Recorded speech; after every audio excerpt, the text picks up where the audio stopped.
Hello, and welcome back to Bedtime History. Tonight, we are going somewhere enormous, not just in geography, but in ambition. At its height, the Spanish Empire was the largest empire the world had ever seen. It stretched across 2 continents, wrapped around the Pacific Ocean, and touched the shores of Asia. It produced cathedrals in the jungles of Mexico, silver mines buried inside Andean mountains, and trading ships that crossed waters no European had charted before.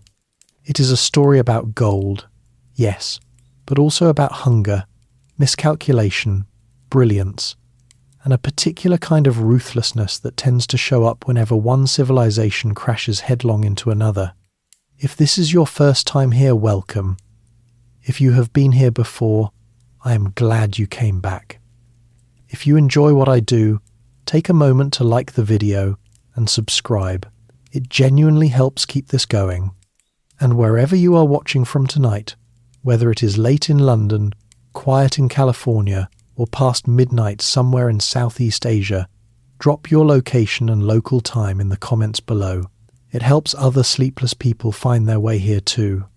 Now, get comfortable, settle in, let the day go. We are about to drift back to a peninsula on the edge of the known world, where a marriage between 2 young royals quietly set in motion one of the most consequential empires in human history. Before there was a Spanish Empire, there was not even a Spain. This is worth sitting with for a moment, because the story of the empire cannot be understood without understanding what came before it. A peninsula divided, contested, and fought over for the better part of 8 centuries. The Iberian Peninsula, that broad thumb of land jutting into the Atlantic at Europe's southwestern corner, had never been a single unified place. In the early 800s, it was a patchwork. In the north, a series of small Christian kingdoms clung to the mountain ranges: Castile, Aragon, Leon, Navarre. In the south, the Moors, Muslim rulers who had crossed from North Africa in 711, held the fertile lowlands and the cultured cities of the south. Cordoba, under Moorish rule, had been one of the largest cities in Europe, a place of libraries and philosophers and running water, when most of the continent was still working out how to keep the roof on. The centuries that followed 711 became a long, grinding, irregular process that historians call the Reconquista, the Reconquest. It was not a clean or continuous military campaign. It was more like a tide, sometimes advancing, sometimes retreating, interrupted by treaties and alliances, and occasionally by Christian kingdoms fighting each other more enthusiastically than they fought anyone else. The Moors were not a single unified force either. The caliphate fractured into smaller kingdoms called taifas, which fought among themselves and sometimes hired Christian mercenaries to do it more efficiently. One of those mercenaries, a Castilian nobleman named Rodrigo Diaz de Vivar, became famous enough on both sides of the conflict that he is still remembered today by a name the Moors gave him: El Cid. By the 1400s, the Reconquista had been grinding forward for 700 years. The Christian kingdoms had pushed steadily south. What remained of Moorish rule was the Kingdom of Granada, tucked into the southeastern corner of the peninsula, surrounded on 3 sides by Christian territory. It had survived through a combination of tribute payments, diplomatic manoeuvring, and the fact that nobody had quite gathered enough unified force to take it. That changed in 1469. In October of that year, a 17-year-old princess named Isabella of Castile married a young Aragonese prince named Ferdinand, who was 18. It was not a love match arranged at leisure. It was a political operation conducted in something close to secrecy, because Isabella's half-brother, King Henry IV of Castile, had not authorized it and would not have. The two had never met before the ceremony. Ferdinand had actually disguised himself as a servant to cross into Castile without being stopped. They were married in a small ceremony in Valladolid, and the whole affair had a slightly improvised quality that their later reputation tends to obscure. What they built together, though, was not improvised at all. Isabella became Queen of Castile in 1474, After a disputed succession that briefly looked like it might collapse into civil war, Ferdinand became King of Aragon in 1479 after his father's death. The two crowns did not formally merge. Castile and Aragon retained their separate laws, their separate administrations, their separate identities, but they were now governed by the same two people, and those two people had a very clear sense of what they wanted to build. What they wanted, above all else, was unity, and they defined unity in a very specific way: Catholic unity. In 1478, Isabella and Ferdinand established the Spanish Inquisition, a church tribunal with royal backing, initially aimed at Jewish and Muslim converts to Christianity who were suspected of secretly practicing their old religions. The Inquisition became one of the most efficient and feared institutions in Europe, not because it executed enormous numbers of people. The popular imagination has inflated those figures considerably, but because it created a culture of religious conformity enforced by surveillance and accusation. The records it left behind are, today, some of the most detailed documents of everyday life in late medieval Spain, which is one of history's more ironic archival jokes. In 1492, the final piece fell. In January of that year, after a 10-year military campaign, the Kingdom of Granada surrendered to Isabella and Ferdinand.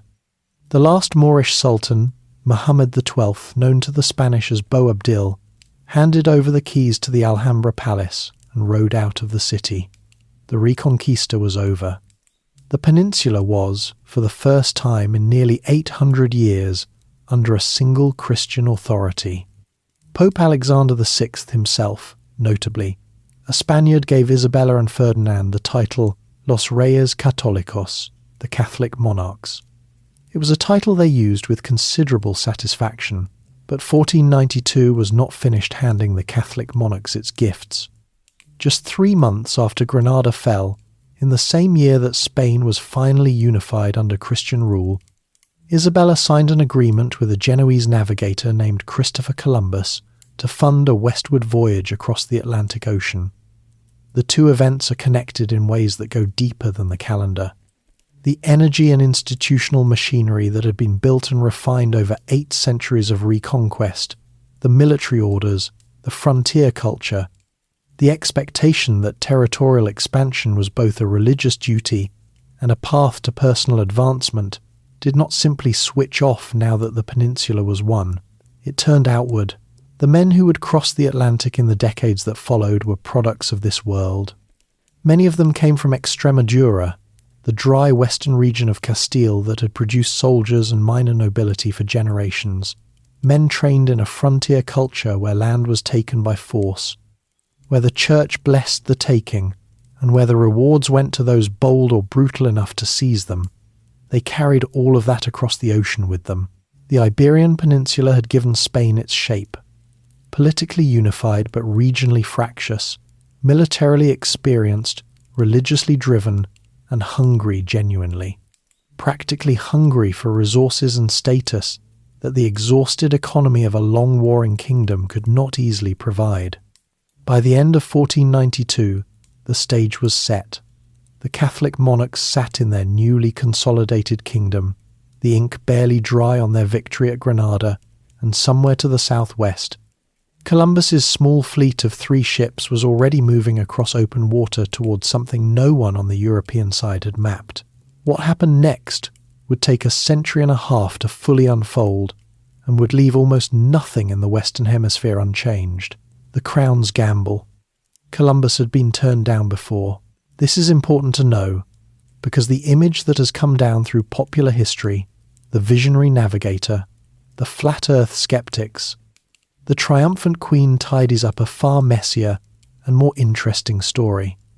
The voyage of 1492 was not a moment of obvious genius finally recognised. It was the end of a long, grinding sales process, conducted by a man who was, by most accounts, enormously difficult to deal with, and who had already been rejected by the one kingdom that would have been the most logical choice to fund him. That kingdom was Portugal.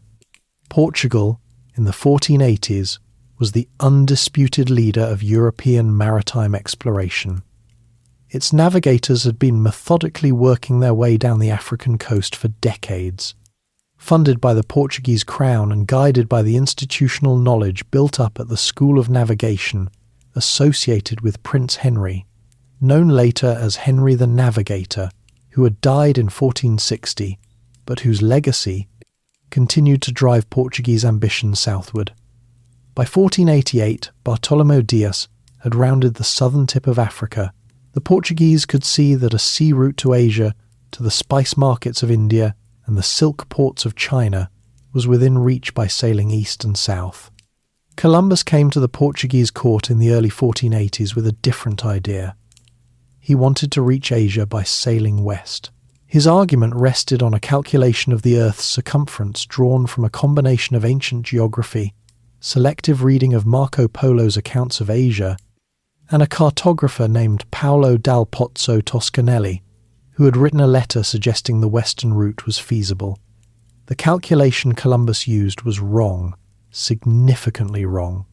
He estimated the distance from the Canary Islands to Japan at roughly 2,400 miles. The actual distance is closer to 12,500 miles. Had there been no Americas in the way, Columbus's fleet would have run out of food and water somewhere in the middle of the Pacific Ocean. The Portuguese geographers who reviewed his proposal knew this.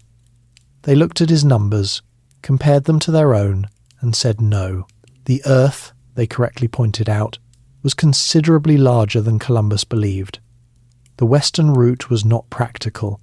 Columbus then took his proposal to Spain. He arrived at the Spanish court in 1486, carrying his charts and his optimistic arithmetic, and met with Queen Isabella. She was interested enough to convene a commission of scholars and advisers to review his plan.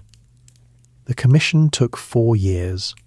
When it finally reported back, the verdict was largely the same as Portugal's. The distances were too great, the calculations unreliable. The commission recommended against funding the voyage. And yet here is where the Spanish story diverges from the Portuguese one. Isabella did not close the door entirely. Columbus remained in Spain, lobbying, waiting, and making himself persistently visible at court. He had a particular talent for finding patrons. Luis de Santangel, a financial official in the Aragonese court, became one of his most effective advocates. When the commission's negative verdict seemed to have finally ended the matter, Santangel reportedly went directly to Isabella and made the case again, this time emphasizing the low cost of the gamble relative to the potential reward. The cost was genuinely low. The entire expedition would be financed partly by the crown, partly by the town of Palos de la Frontera, which owed a debt to the crown and paid it in ships, and partly by private investors. Columbus himself contributed a small sum. The total outlay was modest by the standards of a kingdom that had just finished financing a decade-long military campaign to retake Granada. What Spain stood to gain, at least in theory, was enormous. Not gold, specifically not yet. What the crown wanted was a westward route to Asia, to the same spice markets that Portugal was working to reach from the east. Spices in the late 1500s were not a luxury in the modern sense. They were essential to food preservation, medicine, and trade. The market for pepper, cinnamon, cloves, and nutmeg was enormous, and the overland routes that had supplied Europe for centuries had become increasingly difficult and expensive since the Ottoman Empire's consolidation of control over much of the Middle East and Anatolia. Whoever controlled a reliable sea route to Asia would control a trade network of incalculable value.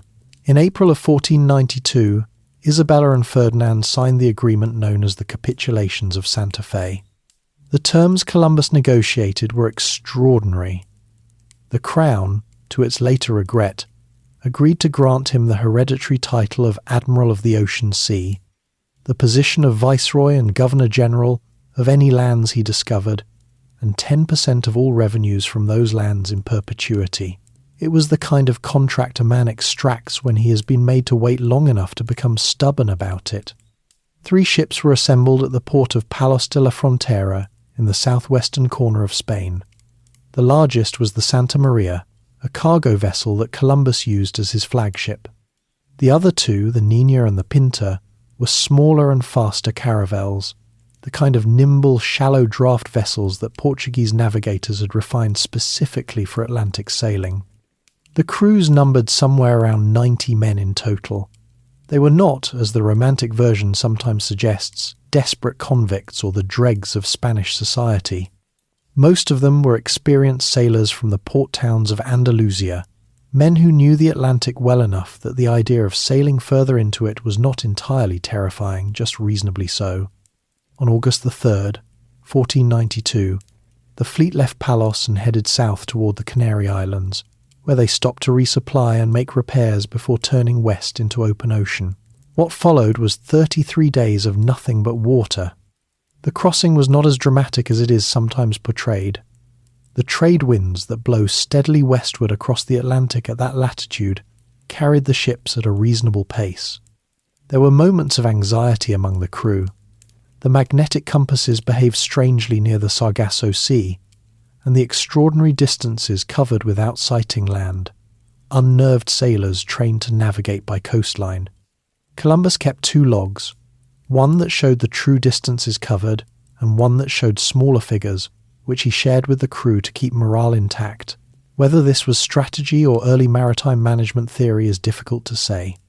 On October the 12th, 1492, a lookout on the Pinta named Rodrigo de Triana sighted land. The island Columbus came ashore on was somewhere in the Bahamas, which specific island remains contested among historians, though San Salvador is the most commonly accepted candidate. Columbus called it San Salvador, claimed it for the Crown of Castile, and recorded in his journal that the people he found there were gentle and would make good servants, and that they could probably be converted to Christianity without much difficulty. He had arrived looking for Asia, and was entirely convinced, for the rest of his life, that Asia is what he had found. Back in Madrid and Lisbon, the news travelled fast and immediately produced anxiety in Portugal. The Portuguese crown protested that any Western discoveries fell within their zone of exploration under earlier papal agreements. In 1494, Spain and Portugal sat down and drew a line across the world, a theoretical vertical line in the Atlantic, established by the Treaty of Tordesillas, with Portugal claiming rights to everything east of it and Spain everything to the west. This arrangement had a comfortable simplicity, interrupted only by the minor detail that neither country had mapped most of what they were dividing. The Crown of Castile had taken its gamble. It had spent a modest amount on 3 ships and a persistent Genoese navigator with bad arithmetic. What it got back was not a route to Asia. What it got back was something considerably larger, a claim on 2 continents that no one in Europe yet understood existed. The machinery of empire would now begin to move. Landfall and the world turned sideways. The people Columbus met on the beach had no way of knowing what had just arrived. The Taino, the indigenous inhabitants of the islands that Columbus encountered across his first months in the Caribbean, were not a simple or primitive people, though they would be described that way repeatedly in the accounts that followed. They lived in organized villages governed by chiefs called caciques, cultivated crops of cassava, sweet potato, and maize, fished the coastal waters with skill, and had developed trade networks that stretched across the island chains of the Caribbean. Their world was not static. It was not waiting to be discovered. It was simply there, functioning on its own terms, in the same way it had been for centuries. Columbus's journal entries from those first days record a kind of delighted bewilderment. He noted the Tainos' physical appearance, their copper-coloured skin, their lack of iron weapons, their apparent openness. He noted, with something between observation and calculation, that they carried small pieces of gold as ornaments. He asked, through signs and gestures, where the gold came from, and they pointed vaguely toward the interior of larger islands. He recorded that they seemed to have no religion he could identify, which he interpreted as meaning they could be converted without resistance. He gave them red caps and glass beads, which they accepted with what he read as gratitude, and he took several of them aboard his ships to bring back to Spain as evidence. From the Bahamas, Columbus sailed southward and westward, moving through the island chain, searching for the mainland of Asia he was certain lay nearby. He touched the coast of Cuba and became briefly convinced that it was Japan. He moved on to a large island he named La Española, which later came to be called Hispaniola, and found evidence there of more gold in local use. Relations with the Taino were cautious but not immediately violent. There was trade, there was curiosity on both sides, and there was the kind of mutual incomprehension that tends to get papered over when everyone wants something from the other. Then, on December the 25th, 1492, the Santa Maria ran aground on a reef off the northern coast of Hispaniola and could not be saved. This accident, which might have ended the expedition in disaster, became instead an act of improvisation. Columbus used the timber from the wrecked ship to build a small fortified settlement on the coast, which he named La Navidad, the Nativity, for the day the ship was lost. He left 39 men there with instructions to collect gold and keep peaceful relations with the local Taino chief, whose name was Guacanagari, and who had, in fact, sent his own people to help salvage the Santa Maria's cargo. Columbus sailed back to Spain in January of 1493 on the Niña, carrying a modest amount of gold, samples of plants, and several Taino people who had not agreed to the voyage. His return to Spain was a carefully managed piece of public theatre. He wrote a letter describing his discoveries and arranged for it to be printed and circulated across Europe before he even arrived at court. When he met with Isabella and Ferdinand in Barcelona, he brought with him the Taino he had brought from the Caribbean, parrots, unfamiliar plants, and enough gold to make the meeting feel like the beginning of something enormous. The Catholic monarchs received him with full ceremony, addressed him by his new titles, and immediately began organising a second expedition. The second voyage departed in September of 1493. This time there was nothing tentative about the scale. 17 ships carried approximately 1,200 men, not sailors and navigators only, but farmers, priests, craftsmen, soldiers, and administrators. The Crown was not sending another exploratory probe. It was sending the skeleton of a colony. When Columbus arrived back at Hispaniola and sailed to the site of La Navidad, he found the settlement burned to the ground and all 39 men dead. What had happened was reconstructed only partially from Taino accounts. The men Columbus had left behind had not maintained peaceful relations. They had demanded gold, taken women, and spread out across the surrounding countryside in search of more of both. The local population had eventually responded with violence. Guacanagari, the chief who had helped Columbus before, claimed to have played no part in it, but the goodwill of the first meeting was gone. Columbus moved the settlement to a new site on the northern coast of Hispaniola and named it La Isabella. It was the first permanent European town in the Americas, and it was, by most accounts, a miserable place. The site was poorly chosen, the soil was not as productive as hoped, disease moved through the colonists quickly, and the men who had come expecting easy gold were instead being put to work, building walls and clearing land.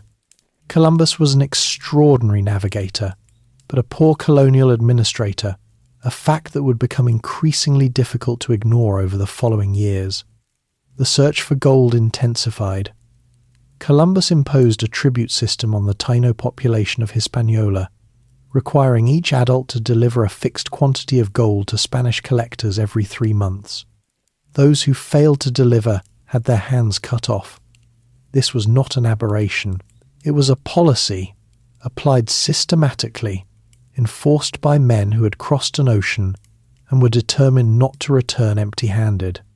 The Taino population of Hispaniola at the time of Columbus's arrival is estimated by modern historians at somewhere between several 100,000 and several million people. The exact number is debated, but what is not debated is what happened next. Within 50 years, the Taino of Hispaniola had effectively ceased to exist as a population. Disease, smallpox, measles, typhus, illnesses to which they had no previous exposure and no immunity did the largest share of the destruction. Violence and the brutal conditions of forced labour did much of the rest. It was one of the most rapid demographic collapses in recorded history, and it established a pattern that would repeat itself, with variations, across virtually every region of the Americas that Spain entered. Columbus made 4 voyages in total. On his third, in 1498, he reached the mainland of South America for the first time, the coast of what is now Venezuela, and recorded in his journal that the volume of fresh water flowing from the Orinoco River into the sea was so enormous that it could only come from a continent-sized landmass. He began to describe it as a new world, though he still did not fully abandon the idea that Asia lay nearby. On his 4th and final voyage between 1502 and 1504, he explored the coast of Central America, still searching for a passage through to the Indian Ocean. He never found it. He died in 1506 in Valladolid, Spain, no longer viceroy, stripped of his governorship of Hispaniola years earlier after complaints from colonists about his administration, and still arguing that the crown had not fully honoured its agreements with him. The name attached to the continents he had reached was not his. It came from an Italian navigator named Amerigo Vespucci, who had sailed along the South American coast and written accounts clearly arguing that what Columbus had found was not Asia, but a landmass entirely new to European knowledge. A German cartographer named Martin Waldseemüller, working in 1407, printed a map that labelled the southern continent America in Vespucci's honour. The name stuck. Columbus's name went to a country in South America and a river and a district, which is a reasonable consolation, though almost certainly not what he would have preferred. What Columbus had actually set in motion was still only beginning to be understood. The Caribbean islands were now Spanish territory, the Taino were dying, and the men who had come looking for gold were looking further, deeper, west and south, toward mainland shores that their maps showed only as blank edges. The next generation of Spaniards would go much further in, and would find something far larger than gold, the men who came after. The word conquistador carries a certain weight in history, a suggestion of armoured, sword-bearing figures moving through jungle and mountain with unstoppable purpose. The reality was considerably more complicated and considerably more human than the image tends to allow. Most conquistadors were not wealthy men. This is one of the more important things to understand about them, because their motivations were shaped almost entirely by that fact. The Spanish social system of the time had a category for men like them.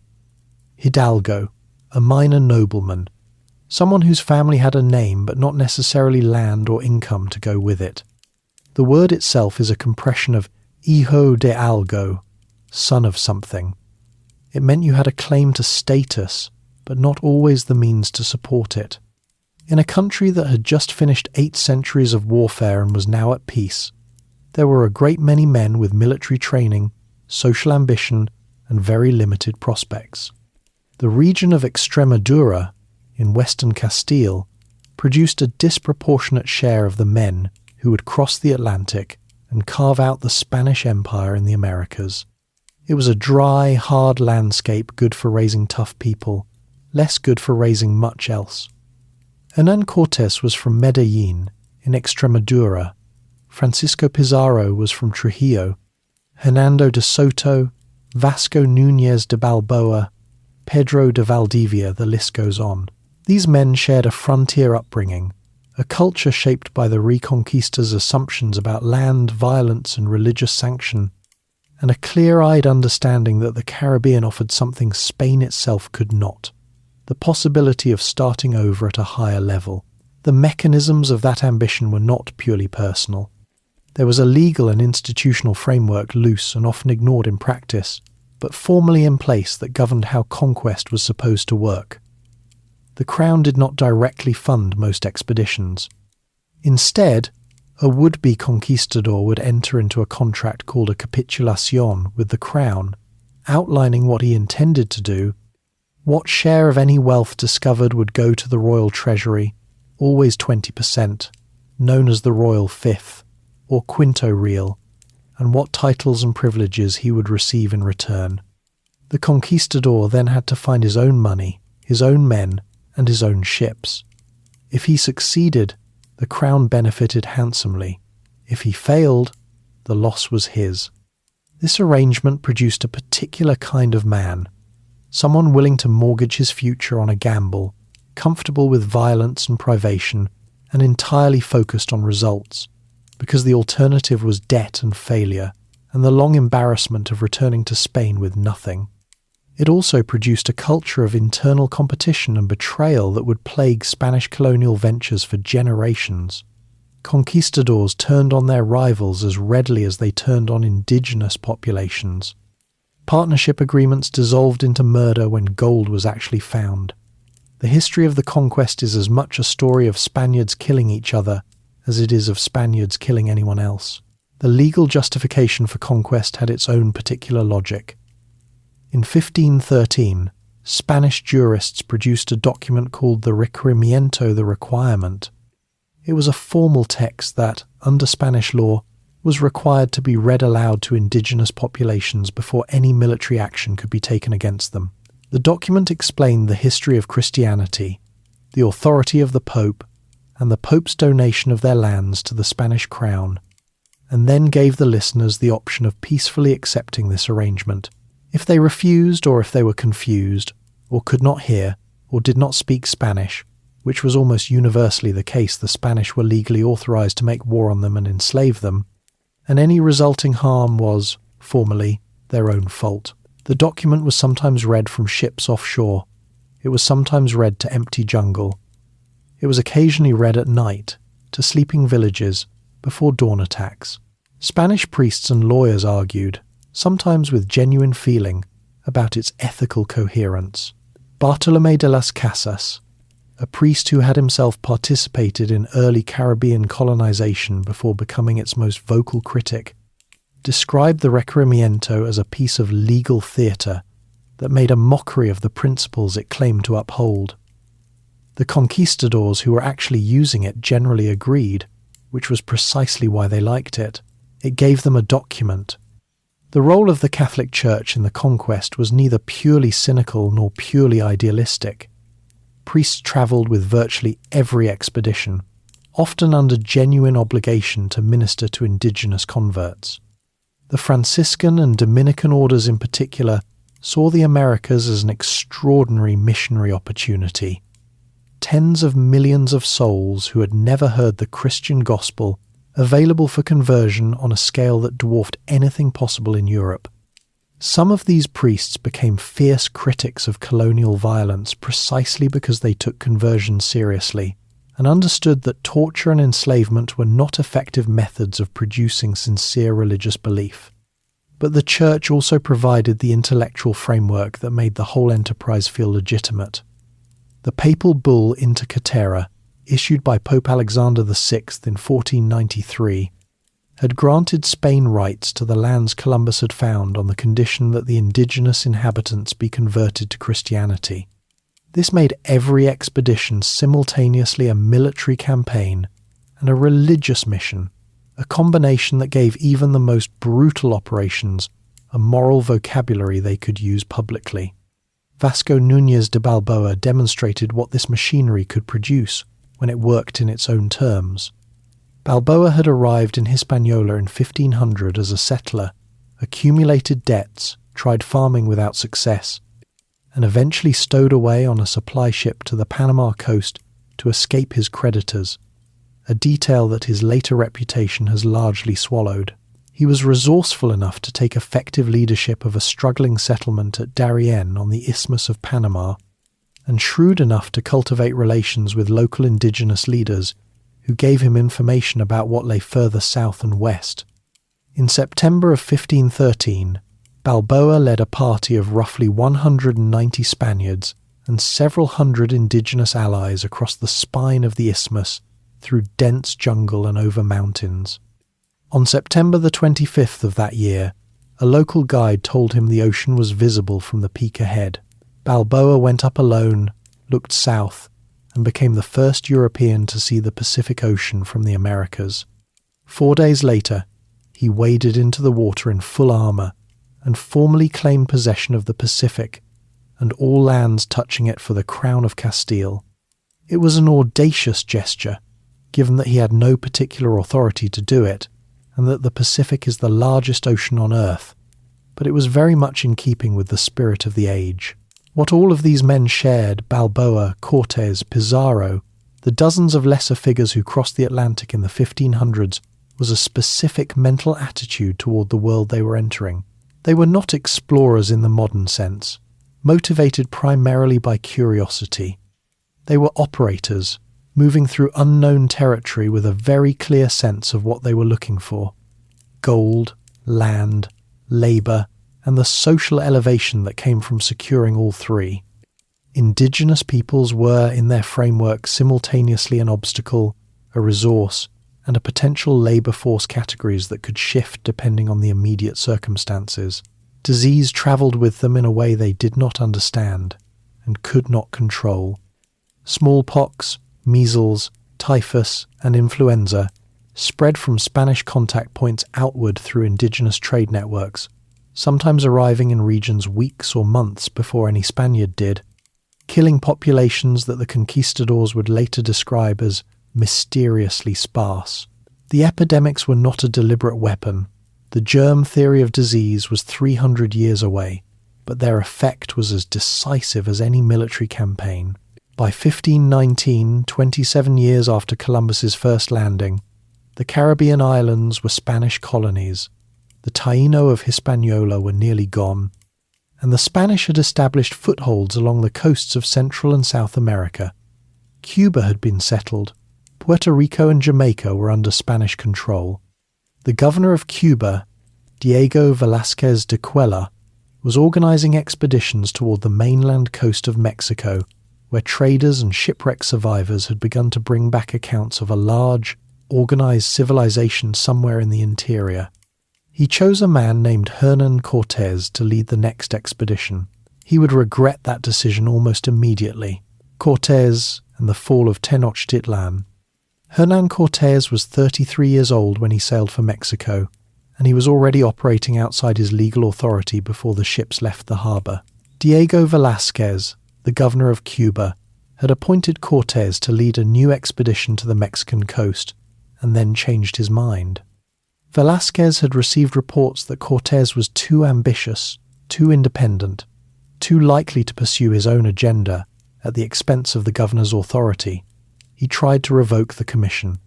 Cortés, who had spent considerable money organizing the expedition and had no intention of giving it up, simply accelerated his departure.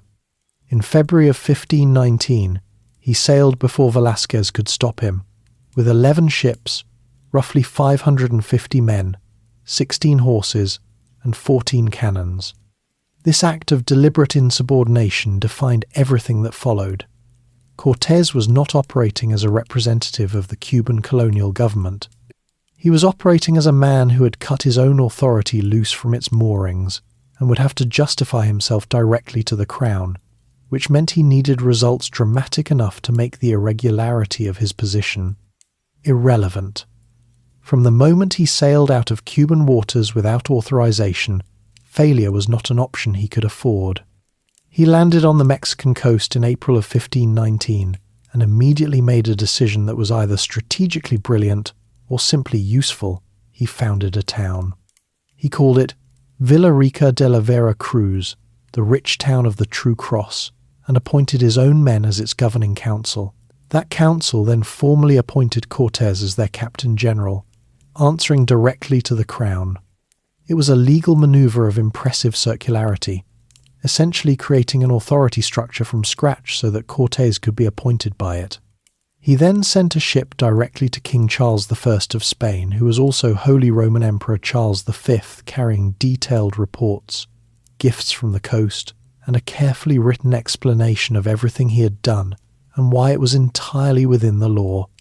A few weeks later, to prevent his men from sailing back to Cuba and reporting his insubordination to Velázquez, he scuttled his ships. The first people Cortés encountered who significantly shaped his campaign were not the Aztec. Along the coast, He made contact with the Totonac people of the region around what is now Veracruz, who were subjects of the Aztec Empire and deeply unhappy about it. They paid heavy tribute cacao, textiles, rubber, jade to Tenochtitlan, and they resented it. Cortés learned this through an interpreter who would become the single most consequential figure in the entire conquest, a young Nahuatl-speaking woman named Malintzin, who had been given to the Spanish as a slave after an early coastal encounter, and who spoke both Nahuatl and the Mayan language already known to one of Cortés's other interpreters. She became known to the Spanish as Doña Marina, and later to history as La Malinche. Her ability to speak directly to Aztec messengers, translate Moctezuma's words, and advise Cortés on the political landscape of the interior was, by any honest accounting, as important to the conquest as the horses or the cannons. Marching inland toward Tenochtitlan, Cortés encountered the Tlaxcalans, a confederation of peoples who had maintained fierce independence from Aztec domination and had been fighting the Aztec for generations. After several days of hard battle which the Spanish barely survived, the Tlaxcalans made a calculation. These strangers were powerful. They were enemies of the Aztec, and an alliance with them was worth more than fighting them. The Tlaxcalans became the backbone of Cortés' real military force. By the time the Spanish marched toward Tenochtitlan, the column of roughly 500 Spaniards was accompanied by several thousand Tlaxcalan warriors. This is the detail that popular accounts of the conquest most frequently omit, and it is perhaps the most important one. The fall of the Aztec Empire was not a European victory over an indigenous civilization. It was, in substantial part, an indigenous victory over an indigenous empire, in which the Spanish played a critical and catalyzing role. Tenochtitlan itself, when the Spanish finally saw it in November of 1519, was unlike anything they had encountered. Built on an island in the middle of Lake Texcoco and connected to the surrounding shore by broad causeways, it was a city of somewhere between 200,000 and 300,000 people, larger than any city in Spain at the time, larger than London or Paris. It had aqueducts carrying fresh water from the mainland. It had an enormous market at Tlatelolco, where tens of thousands of people traded daily in a system of organized commerce that Spanish witnesses described with unconcealed amazement.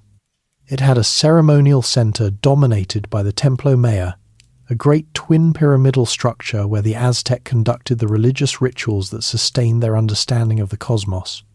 The Aztec Emperor Moctezuma II received Cortés and his party with formal ceremony, meeting them on the causeway at the city's entrance with a procession of nobles and a formal exchange of gifts.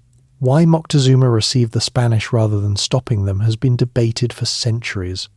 Some accounts suggest he believed Cortés was a returning deity, the god Quetzalcoatl, whose return from the east had been foretold.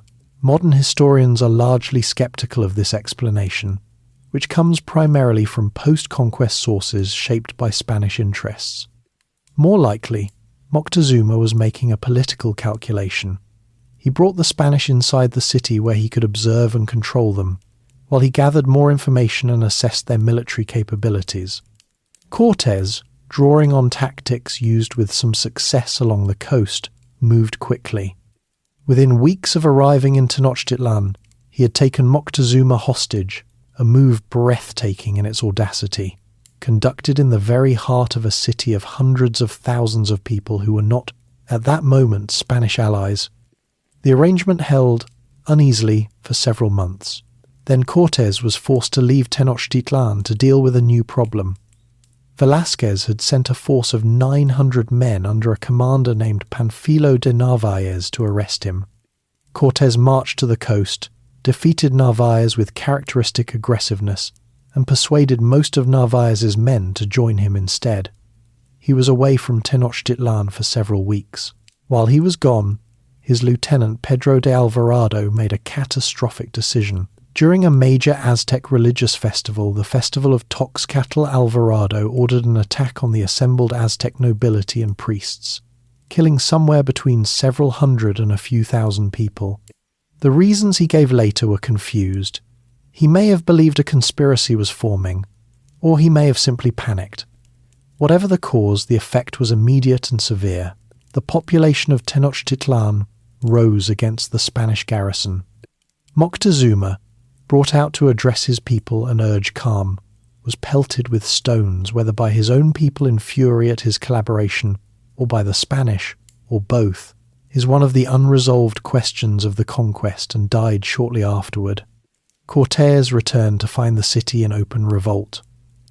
On the night of June the 30th, 1520, a night the Spanish called La Noche Triste, the Night of Sorrows, the Spanish and their allies attempted to escape across the causeways in darkness and were met by Aztec warriors on every side. The causeway bridges had been removed. Men drowned in the lake, weighed down by gold they had looted and refused to abandon. Cortés reportedly wept under a tree at the edge of the lake, though the witnesses who recorded this were his own admirers, and the scene may have been somewhat reconstructed in retrospect. The Spanish lost perhaps half their number that night, but they were not finished. Cortés regrouped with the Tlaxcalans and spent the following months rebuilding his forces, constructing small boats to fight on the lake, and organizing what became a 3-month siege of Tenochtitlan. During that same period, smallpox introduced by one of Narvaez's men swept through the city with devastating speed. Cuitlahuac, who had led the Aztec resistance after Moctezuma's death, died of smallpox. The city's population was dying and fighting simultaneously. The siege ended on August the 13th, 1521. The last Aztec emperor, Cuauhtémoc, was captured trying to escape by canoe across the lake. When Cortés met him, Cuauhtémoc reportedly touched the hilt of Cortés' dagger and said that he had done everything a king could do to defend his city, and asked to be killed. Cortés did not kill him then. He had Cuauhtémoc tortured later, trying to find hidden gold, and eventually had him executed on a later expedition. But that is a later chapter. Tenochtitlan was a ruin. 2 years of siege and disease and battle had left the island city largely destroyed. On its foundations, the Spanish would begin building a new city. They called it Mexico City. It became the capital of New Spain, and within a generation it would be one of the most important cities in the world, Pizarro and the Inca unravelling. Francisco Pizarro could not read or write. He was the illegitimate son of a minor military officer from Trujillo in Extremadura, raised without formal education, and had spent the better part of his adult life scrambling through the Caribbean and Central American colonies without achieving anything that would justify the years he had spent there. He was somewhere in his 50s when he launched the expedition that would make him famous. An old man by the standards of the conquest, toughened by decades of failed ventures and provincial obscurity. He had been present when Balboa crossed the isthmus and saw the Pacific. He had heard from indigenous traders along the coast accounts of a vast and fabulously wealthy empire somewhere to the south. He had made 2 previous attempts to find it, both of which had fallen apart through disease, starvation, and the near mutiny of men who had been promised gold and found only jungle. Before his 3rd attempt, he did something Cortés had done before him. He went directly to the crown.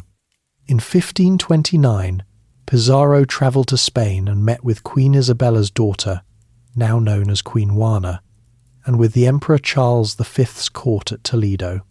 He brought with him a few Peruvian natives he had collected on his 2nd voyage, some llamas animals no European had ever seen, and samples of gold and fine Inca textiles. The crown granted him the capitulación he needed, the right to conquer Peru, the title of governor and captain general of any lands he found, and the full structure of royal authorization that would make everything that followed legal, at least on paper. He returned to Panama and assembled his 3rd expedition. 168 men, 62 horses, 1 small cannon. By any reasonable military calculation, this was not enough to conquer an empire of 10 to 12 million people. But Pizarro had 2 advantages that his small numbers did not reveal: a continent still being swept by European diseases that had arrived ahead of him, and an Inca empire that had just finished tearing itself apart. The Inca state called Tawantinsuyu the Four Regions was the largest empire in the pre-Columbian Americas. Its territory stretched from what is now southern Colombia down through Ecuador, Peru, Bolivia, and into Chile and Argentina, connected by an extraordinary road system of roughly 40,000 kilometers of paved path crossing mountains and desert. The Inca administered this territory through a sophisticated bureaucracy, a system of labor taxation called the mita, and a complex of storehouses that could support armies and populations through drought and disruption. It was, by the standards of any civilization, an impressive piece of statecraft, but in the years just before Pizarro arrived, a civil war had ripped through it. When the Inca Emperor Huayna Capac died of a disease, almost certainly smallpox, moving ahead of the Spanish in around 1527, he left no clearly designated heir. Two of his sons, Huasca, based in the traditional capital of Cusco, and Atahualpa, commanding armies in the north, went to war over the succession. By 1532, when Pizarro's men crossed into Inca territory, Atahualpa had won. Huascar was a prisoner, but the war had left the empire exhausted, its administrative structures strained, and significant portions of its population bitterly resentful of Atahualpa's northern faction. Pizarro marched his small force inland from the coast and up into the Andes, through country that should have been impossible to take by force. Atahualpa was aware of the Spanish. He had received reports of their presence on the coast and had chosen not to block their passage into the mountains. His reasons are not entirely clear. He may have been curious. He may have believed his army of 80,000 men, camped near the city of Cajamarca, made any direct threat from 168 strangers rather academic. The meeting at Cajamarca on November the 16th, 1532, is one of the most analysed events in the history of the conquest, and one of the most disturbing. Pizarro invited Atahualpa into the city's central plaza. Atahualpa arrived on a litter carried by elaborately dressed attendants, surrounded by thousands of his own soldiers. Pizarro had hidden his cavalry and infantry around the edges of the plaza. A priest named Vicente de Valverde approached Atahualpa carrying a Bible and a cross, and delivered a compressed version of the Requerimiento, the explanation of Christian authority, the Pope's donation of these lands to Spain, and the invitation to submit peacefully. Atahualpa listened through an interpreter, examined the Bible with interest, and threw it to the ground, possibly in contempt, possibly because he did not understand its significance to the Spanish, possibly both. Valverde called out to Pizarro that the terms had been rejected. Pizarro gave the signal. The Spanish cavalry charged from three sides. The cannon fired into the crowd. The infantry advanced with steel weapons into a mass of people armed largely with slings and clubs, who had no space to move and no expectation of what was happening. The slaughter in the plaza lasted perhaps 2 hours. Estimates of Inca casualties range from 2,000 to 7,000 dead. Spanish casualties numbered approximately 0.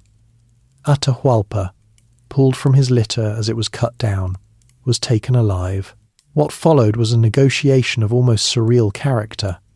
Atahualpa, sitting in Spanish captivity and clearly understanding that his life had a specific monetary value to his captors, made an offer. He would fill the room in which he was held, a large room, roughly 6 meters by 7 meters, with gold as high as his hand could reach. He would fill 2 adjacent rooms with silver. In return, he expected his freedom. The ransom was collected. Gold and silver objects poured in from across the empire. Sacred objects from temples, ornamental pieces, the wealth of the Inca state stripped from its institutional settings and melted down into ingots. The total came to approximately 24 tons of gold and silver combined, one of the largest single transfers of precious metal in recorded history.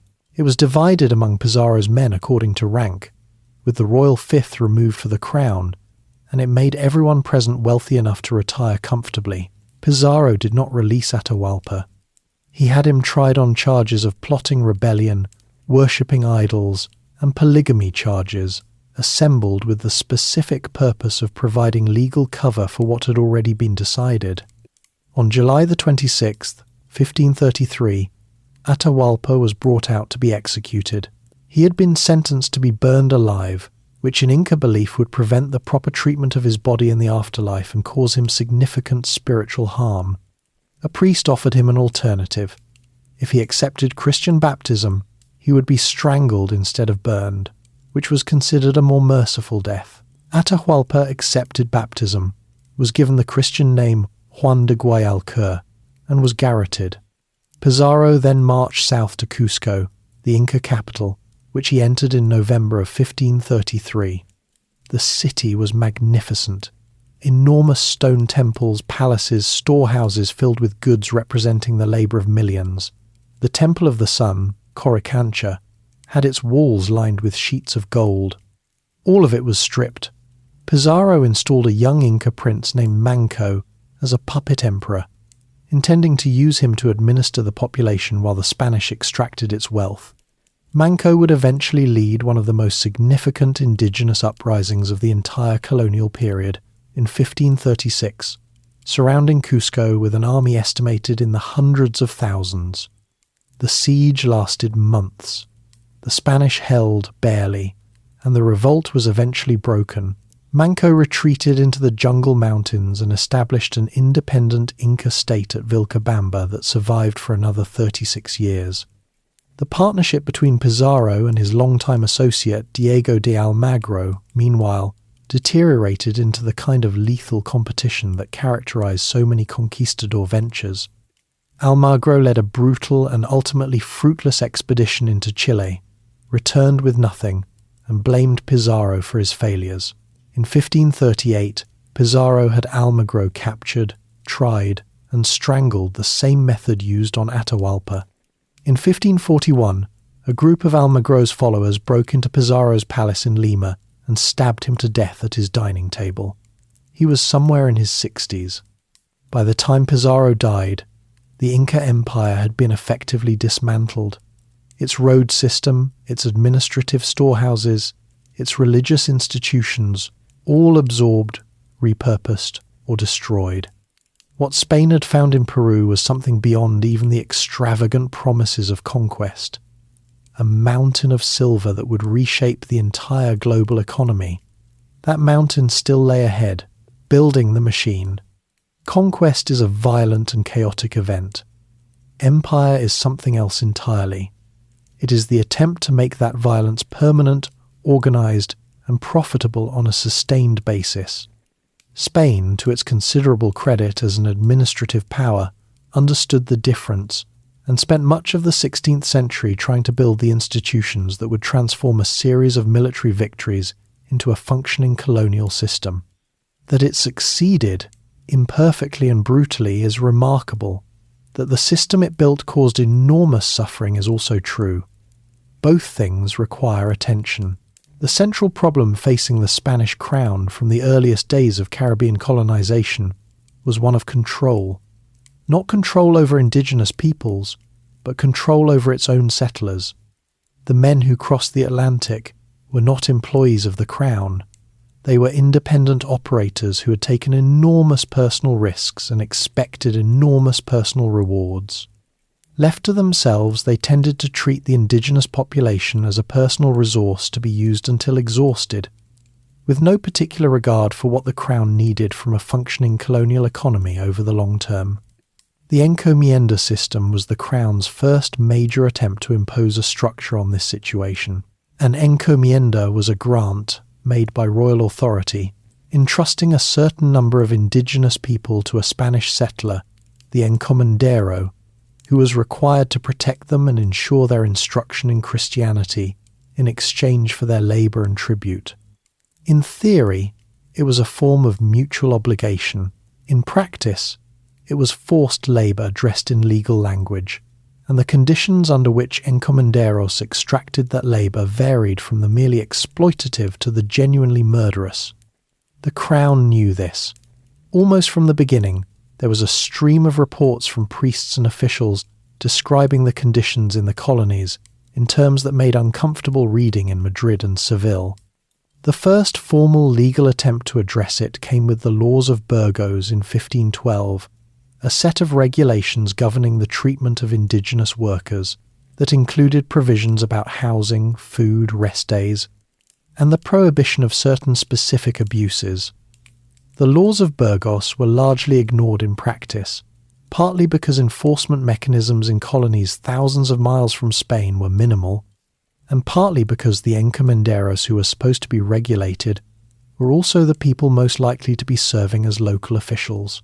The man who pushed hardest against this system and who forced the crown to take the debate seriously was a Dominican priest named Bartolomé de las Casas. Las Casas had himself been an encomendero in Cuba before undergoing what he described as a profound moral crisis while preparing to deliver a sermon in 1514. He gave up his encomienda, entered the Dominican order, and spent the next 50 years as the most vocal and persistent critic of the conquest in the Spanish-speaking world. His accounts of colonial violence, collected eventually in a book called A Short Account of the Destruction of the Indies, completed in 1542, were graphic, detailed, and politically explosive. He intended them to be read by the crown, and they were. In 1542, under considerable pressure from Las Casas and others, the Emperor Charles V issued what became known as the New Laws. These regulations attempted to phase out the encomienda system over time, prohibiting the granting of new encomiendas and specifying that existing ones would revert to the crown upon the death of the current holder rather than passing to heirs. The response from colonial settlers was immediate and furious. In Peru, the opposition was violent enough that the first viceroy sent to enforce the laws, Blasco Núñez Vela, was captured by rebellious colonists and beheaded.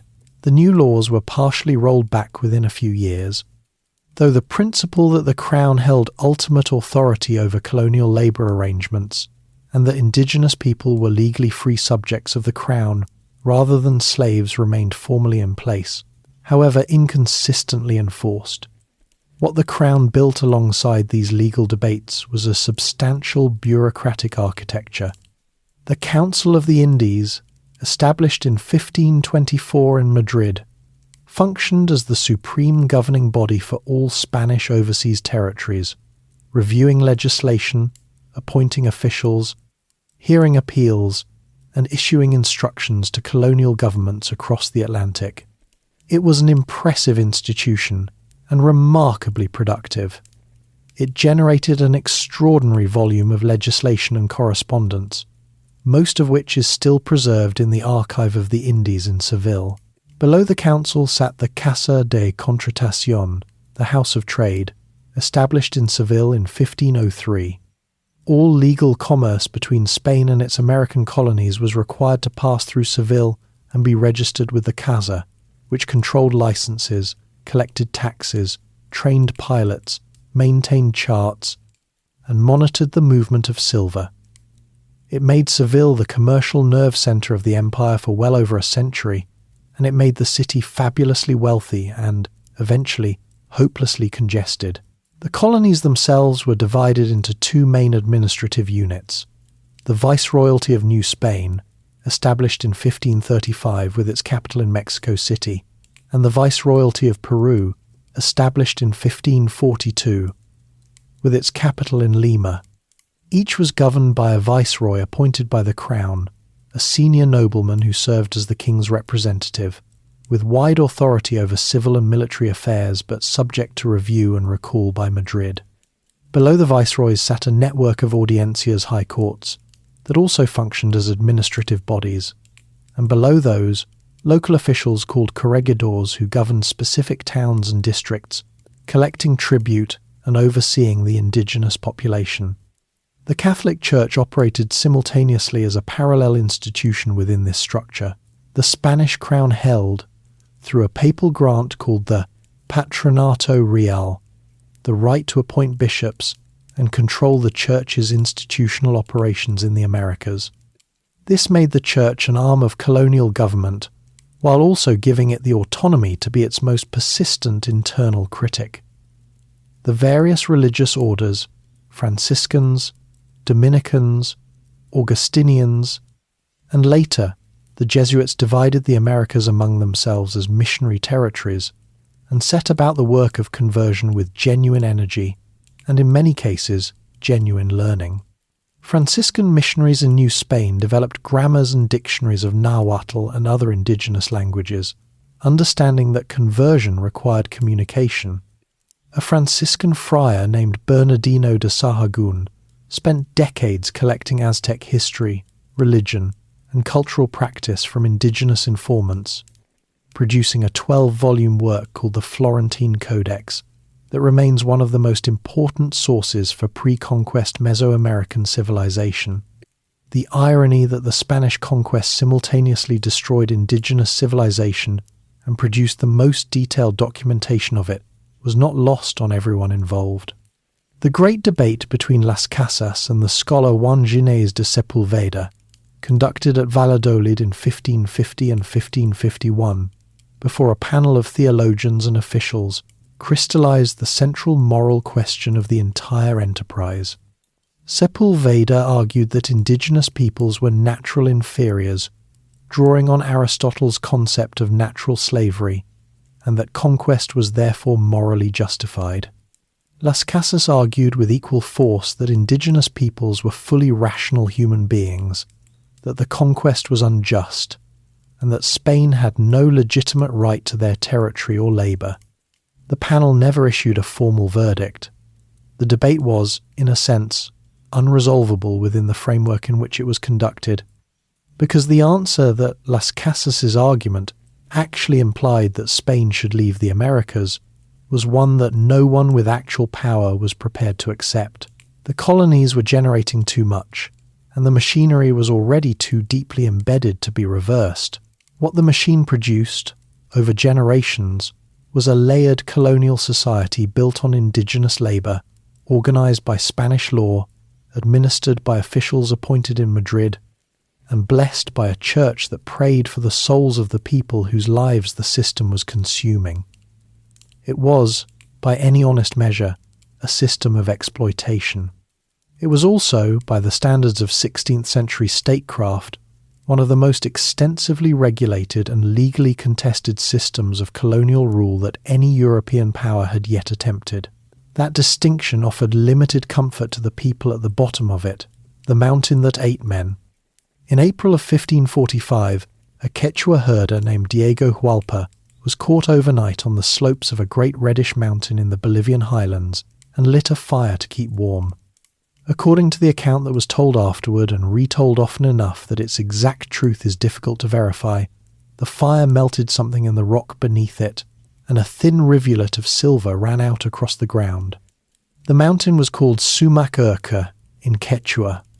The Spanish called it Cerro Rico, the rich mountain. It was, as mountains go, extraordinarily well named. Within a year of that discovery, a mining camp had appeared at the mountain's base. Within a decade, that camp had become a city. By the 1600s, the city of Potosí, sitting at an altitude of nearly 4,900 meters in the Andes, so high that the thin air made breathing difficult, and newcomers spent their first weeks dizzy and nauseated, had a population of somewhere between 160,000 and 200,000 people. That made it larger than London at the time, larger than Rome, larger than Madrid.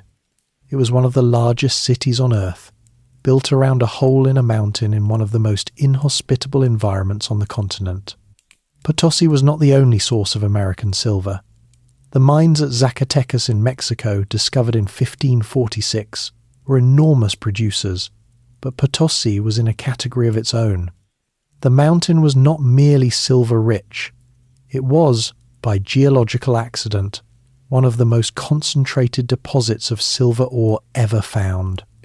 A natural formation that happened to intersect with the particular moment in history when the Spanish Empire needed exactly that kind of resource, and had the coercive machinery to extract it. The extraction process went through two phases. In the early decades, the ore was rich enough to be smelted directly using traditional indigenous wind furnaces called huayras, which dotted the hillsides around the mountain at night like a field of candles. Then, in the 1550s and 60s, the ore grade began to decline. The easy silver near the surface was gone. What remained required a new method. That method arrived in the form of mercury amalgamation, a technique introduced to New Spain by a refiner named Bartolomé de Medina in 1554 and adapted for Potosí shortly after. The process involved grinding the silver ore into a fine powder, mixing it with mercury which bonded selectively with silver, and then heating the resulting amalgam to drive off the mercury as vapour, leaving refined silver behind. It was technologically effective and economically transformative. It was also extraordinarily toxic. The mercury came primarily from the mines at Huancavelica in Peru, which were themselves worked under brutal conditions, and which produced a steady supply of the poisonous liquid metal that made Potosí's deeper ore economically viable. Mercury poisoning moved through the mine workforce in a well-documented progression: tremors, neurological damage, tooth loss, eventual death. The men who carried mercury and processed ore breathed it, absorbed it through their skin, and drank water contaminated by it. A worker who spent years at Potosí or Huancavelica paid for the silver with his body. The labour force that worked the mines was organised under a system the Spanish adapted from the Inca mita, the pre-existing obligation of Andean communities to contribute labour to state projects. The colonial version, also called the mita, required that roughly 1/7 of the adult male indigenous population from a defined region of highland Peru and Bolivia report to Potosí each year for a rotation of work. This meant tens of thousands of men descending into the mines each year, drawn from communities hundreds of kilometres away, forced to bring their own food and tools, paid wages that rarely covered their expenses, and working shifts of up to a week underground at a stretch without returning to the surface. The demographic impact was devastating. Communities subject to the mita found their male populations systematically drained. Men who could afford to pay a cash exemption did so. Those who could not went. Whole villages relocated outside the mita's legal catchment area to escape it. The indigenous population of the Andean highlands, already devastated by disease, declined sharply under the additional pressure of forced mine labour. Estimates of the total death toll at Potosí over the colonial period vary widely. Some contemporary Spanish accounts spoke of 8 million dead over the mine's history, a figure that later historians have debated and partially questioned, but which reflects the genuine understanding at the time that the mountain was consuming people at a terrible rate. A common Spanish phrase entered circulation: "Vale un Potosí worth a Potosí," meaning something of almost inconceivable value. The phrase did not mention what Potosí cost. The silver that came out of the mountain flowed in two directions. A portion, the royal fifth, the quinto real, went directly to the Spanish crown. The rest moved through licensed merchants, was registered at the Casa de Contratación in Seville, and entered the European economy. Between roughly 1500 and 1800, scholars estimate that the Americas produced approximately 85% of the world's silver. The majority of that came from Potosí and Zacatecas. It was a flood of precious metal on a scale Europe had never experienced, and it had effects that no one in Madrid or Seville fully anticipated. The most immediate was inflation. When the supply of money increases dramatically but the supply of goods does not keep pace, prices rise. This is a basic economic relationship, and in 16th century Europe, where economic theory was still largely medieval, very few people understood what was happening or why. Prices across Western Europe roughly tripled or quadrupled over the course of the 1500s and early 1600s, a slow, grinding inflation that economists later named the price revolution. Wages did not keep pace, fixed rents became less valuable, the purchasing power of ordinary workers declined steadily. The silver that had been extracted at such cost from an Andean mountain redistributed wealth across Europe in ways that disadvantaged labourers and advantaged merchants and landowners who could raise prices on what they sold. For Spain itself, the paradox was particularly sharp. The silver coming in from the Americas was so enormous that the Spanish crown used it as collateral to borrow heavily from European banking families, particularly the Fuggers of Augsburg and later the Genoese banking networks. Rather than building a domestic economy capable of producing goods and generating wealth internally, Spain increasingly bought what it needed from other European countries using American silver. Dutch and English and Italian manufacturers sold textiles, weapons, and finished goods to Spain, which paid in silver that then circulated through those economies and funded their growth. Spain's domestic manufacturing sector, rather than developing under the pressure of imperial demand, was undercut by cheaper imports. The Crown declared bankruptcy in 1557, 1575, 1596, 1607, 1627, and 1647, 6 times in roughly 90 years. Each time, the silver kept coming in, and each time, the debts and military commitments outpaced it. The empire was generating extraordinary wealth and somehow remaining perpetually broke, a contradiction that baffled contemporaries and has fascinated economists ever since. At Potosi, through all of this, the mountain continued to be worked. New shafts went deeper, the meter rotations continued, the mercury processing continued. The mountain's profile, a near-perfect cone, rising above the high plateau, became the most recognizable symbol of colonial extraction in the Americas, printed on maps and described in books read across Europe. The city at its base had churches, a mint, a market, theatres, and a permanent floating population of merchants, priests, lawyers, prostitutes, gamblers, and indigenous workers who had walked hundreds of kilometres to fulfill an obligation they had not chosen. It was one of the defining places of the Spanish Empire, and one of the most complete illustrations of what the empire actually ran on. The world made Spanish. By the middle of the 1600s, the Spanish Empire in the Americas had been running for roughly a century and a half. Long enough for something that had begun as a series of violent military expeditions to solidify into something more recognizable as a civilization, layered, contradictory, genuinely creative in some ways, and organized around a hierarchy of race and origin that shaped virtually every aspect of daily life. Understanding what colonial Spanish America actually looked like, how people dressed, what they ate, where they lived, and what their days contained requires looking at the society from several levels at once, because the experience varied enormously depending on where you stood within it. At the top sat the peninsulars, people born in Spain who had crossed the Atlantic to take up administrative, religious, or commercial positions in the colonies. They were relatively few in number but held disproportionate formal authority. A peninsula could expect to hold high office in ways that colonial-born Spaniards could not, a distinction that generated resentment that would simmer for 200 years before boiling over in the independence movements of the early 1800s.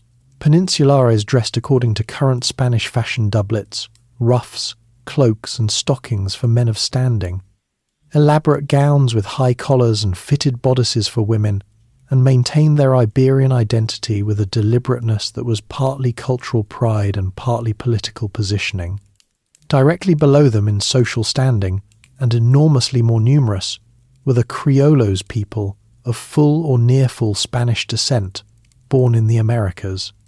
By the 1600s, Criollo families had been in the Americas for 3 or 4 generations, had built substantial wealth through land ownership, mining, and trade, and had developed a distinct sense of belonging to their American cities and regions that sometimes surprised visitors from Spain.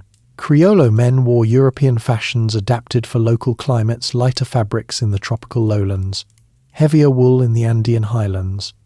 Criollo women, particularly in wealthy urban households, were known for elaborate personal adornment, imported silks, lace mantillas, and quantities of jewellery in gold and silver that reflected the proximity of the mines. The great Criollo households of Mexico City and Lima had servants, formal dining rooms, private chapels and libraries. Then came the mestizos people of mixed Spanish and indigenous ancestry, whose numbers grew steadily throughout the colonial period, as the social boundaries between communities blurred in the complex ways that always accompany sustained contact. The mestizo population occupied a complicated middle position, above indigenous people in the official hierarchy, below criollos, and subject to a range of legal restrictions and social suspicions that made their position unstable and often frustrating. In practice, the line between a light-skinned mestizo who presented himself as criollo and an actual criollo was often more theoretical than real, and colonial society was full of people quietly repositioning themselves within the racial categories the system provided. The indigenous population, the Indios, in colonial terminology formed the broad base of the whole structure. They paid tribute, provided the bulk of the agricultural and mining labour, and lived under a separate legal regime from Spanish colonists. In rural areas, many indigenous communities retained significant internal autonomy, governing themselves through their own traditional leaders, now called caciques, or gobernadores, who served as intermediaries between their communities and the colonial administration. Indigenous men in these communities typically wore the traditional dress of their region, adapted over generations to incorporate Spanish-introduced materials like wool from the sheep and cattle the Spanish had brought. Women maintained traditional textile traditions with remarkable persistence. The weaving patterns of Andean and Mesoamerican communities survived the conquest and continue to this day. African people, brought to the Americas as enslaved labourers to supplement and eventually partially replace the declining indigenous workforce, formed another layer of this society.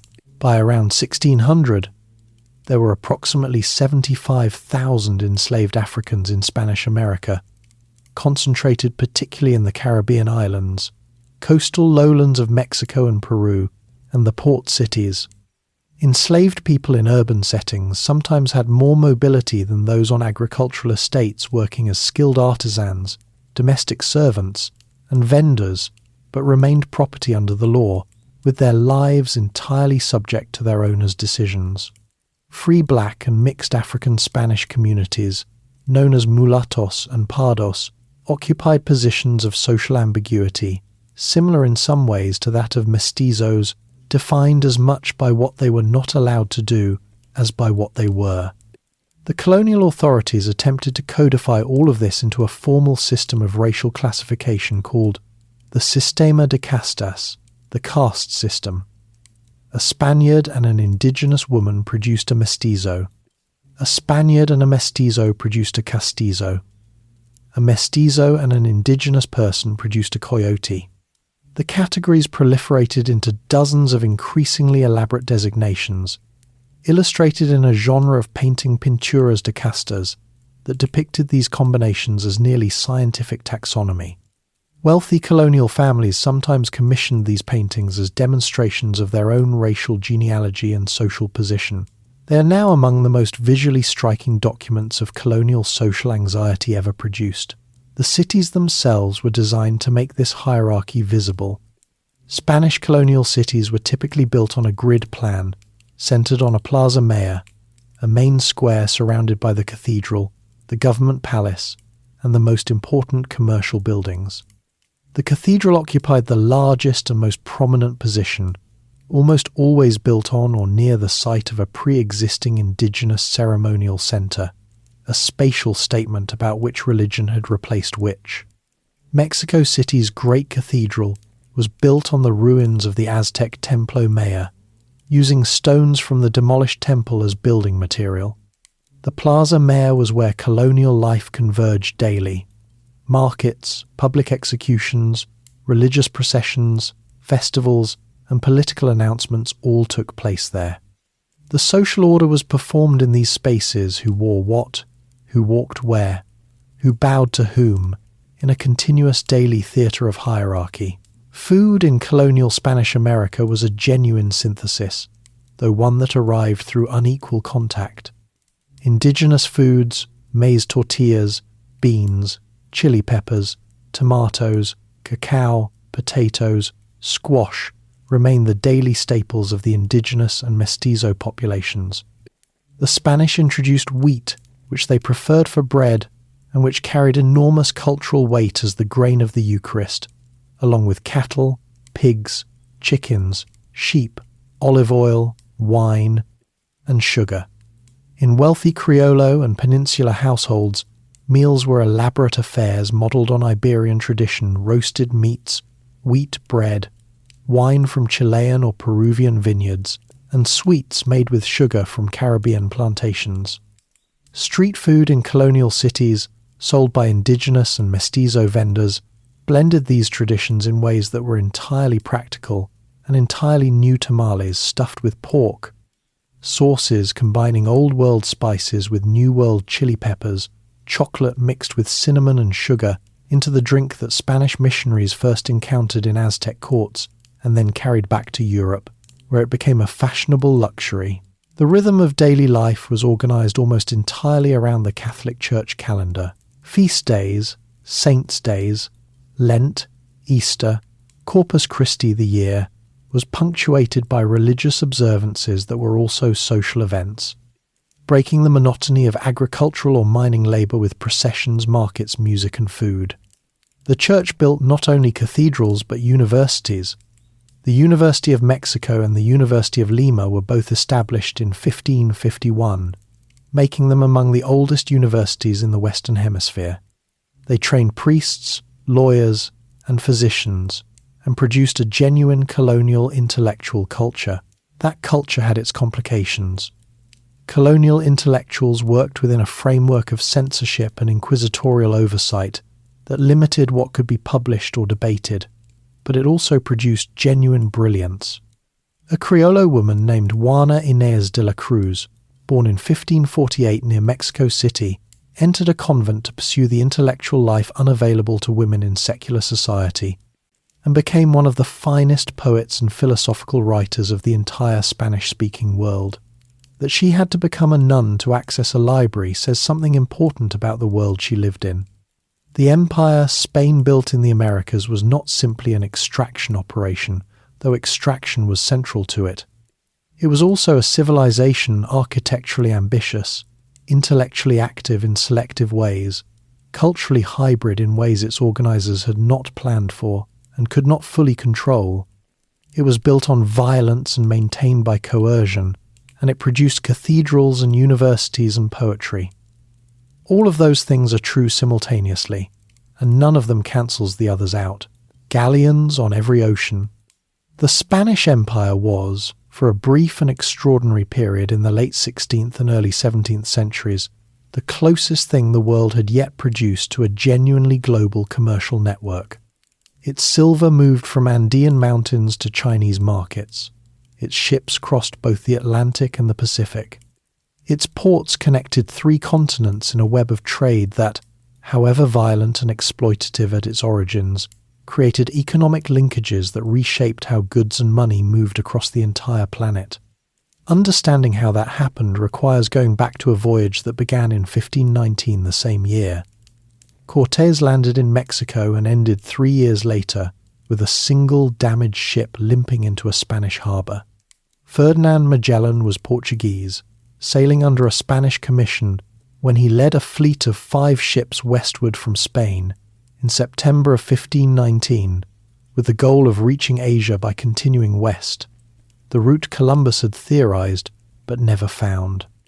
Magellan crossed the Atlantic, navigated the treacherous passage at the southern tip of South America that now bears his name, and crossed the Pacific Ocean, a voyage of nearly 4 months without sighting significant land, during which his crew ate rats and boiled leather to survive. He reached the Philippine Islands in March of 1521 and was killed there in April in a local conflict on the island of Mactan, his grand circumnavigation unfinished. A Basque navigator named Juan Sebastián Elcano took command of the remaining ship, the Victoria, and completed the voyage, arriving back in Spain in September of 1522 with 18 surviving men out of the original 260 who had set out. They had sailed around the world. Elcano received a coat of arms from the emperor that included a globe with the inscription, "You first circumnavigated me." Magellan received the credit in most subsequent histories, which is perhaps fair since the voyage was his conception, and perhaps slightly unfair to Elcano, who actually finished it. The circumnavigation proved that the Pacific could be crossed. What it did not immediately provide was a reliable route back. The prevailing winds that carried ships westward across the Pacific were not available for an eastward return. For several decades, Spanish ships could reach Asia but could not get back the same way. Early Spanish expeditions to the Philippines claimed for Spain and named in honor of Prince Philip, who became Philip II, were essentially one-way trips, with crews forced to return westward through the Indian Ocean and around Africa. The problem was solved in 1565 by an Augustinian friar and navigator named Andres de Urdaneta, who had the insight to sail far north into the Pacific before turning east. Picking up the westerly winds of the North Pacific Gyre that blow reliably toward the California coast. This route, the tourne voyage, the return voyage, made the Pacific a navigable round trip for the first time. In the same year, Miguel López de Legazpi established the first permanent Spanish settlement in the Philippines at Cebu, and within a few years the capital was established at Manila. The Manila galleon trade that followed ran, with remarkable consistency, for 250 years from 1565 to 1815. Once or twice each year, a large galleon, sometimes two, departed from Acapulco on the Mexican Pacific coast, carrying the one commodity that Asian markets wanted above all others, silver. American silver, minted in Mexico City or Lima from ore extracted at Zacatecas and Potosí, was the engine that made the entire system run. In Manila, the silver was exchanged for goods brought by Chinese, Japanese, Indian, and Southeast Asian merchants who converged on the city specifically because they knew the galleon was coming.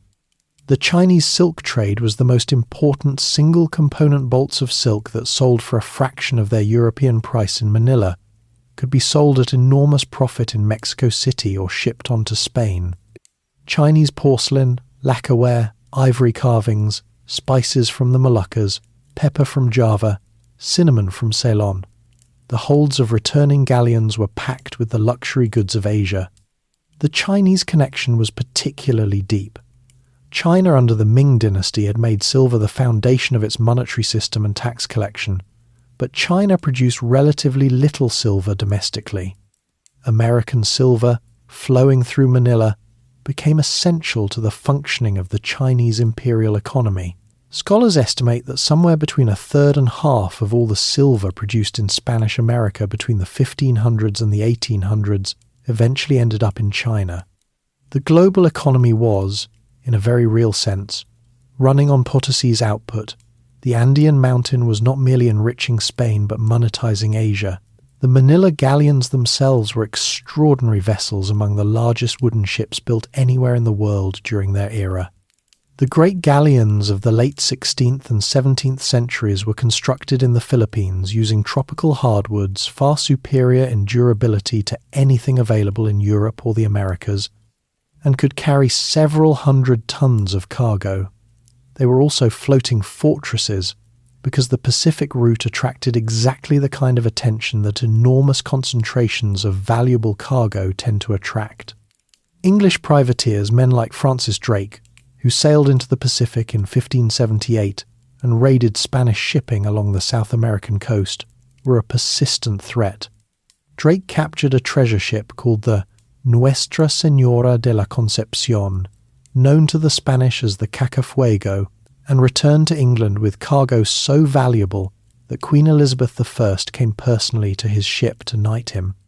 The Dutch, who became Spain's most serious commercial rivals in the 17th century, were even more systematic in their Pacific raiding, establishing their own trading network in Asia and directly competing with Spanish and Portuguese interests across the region.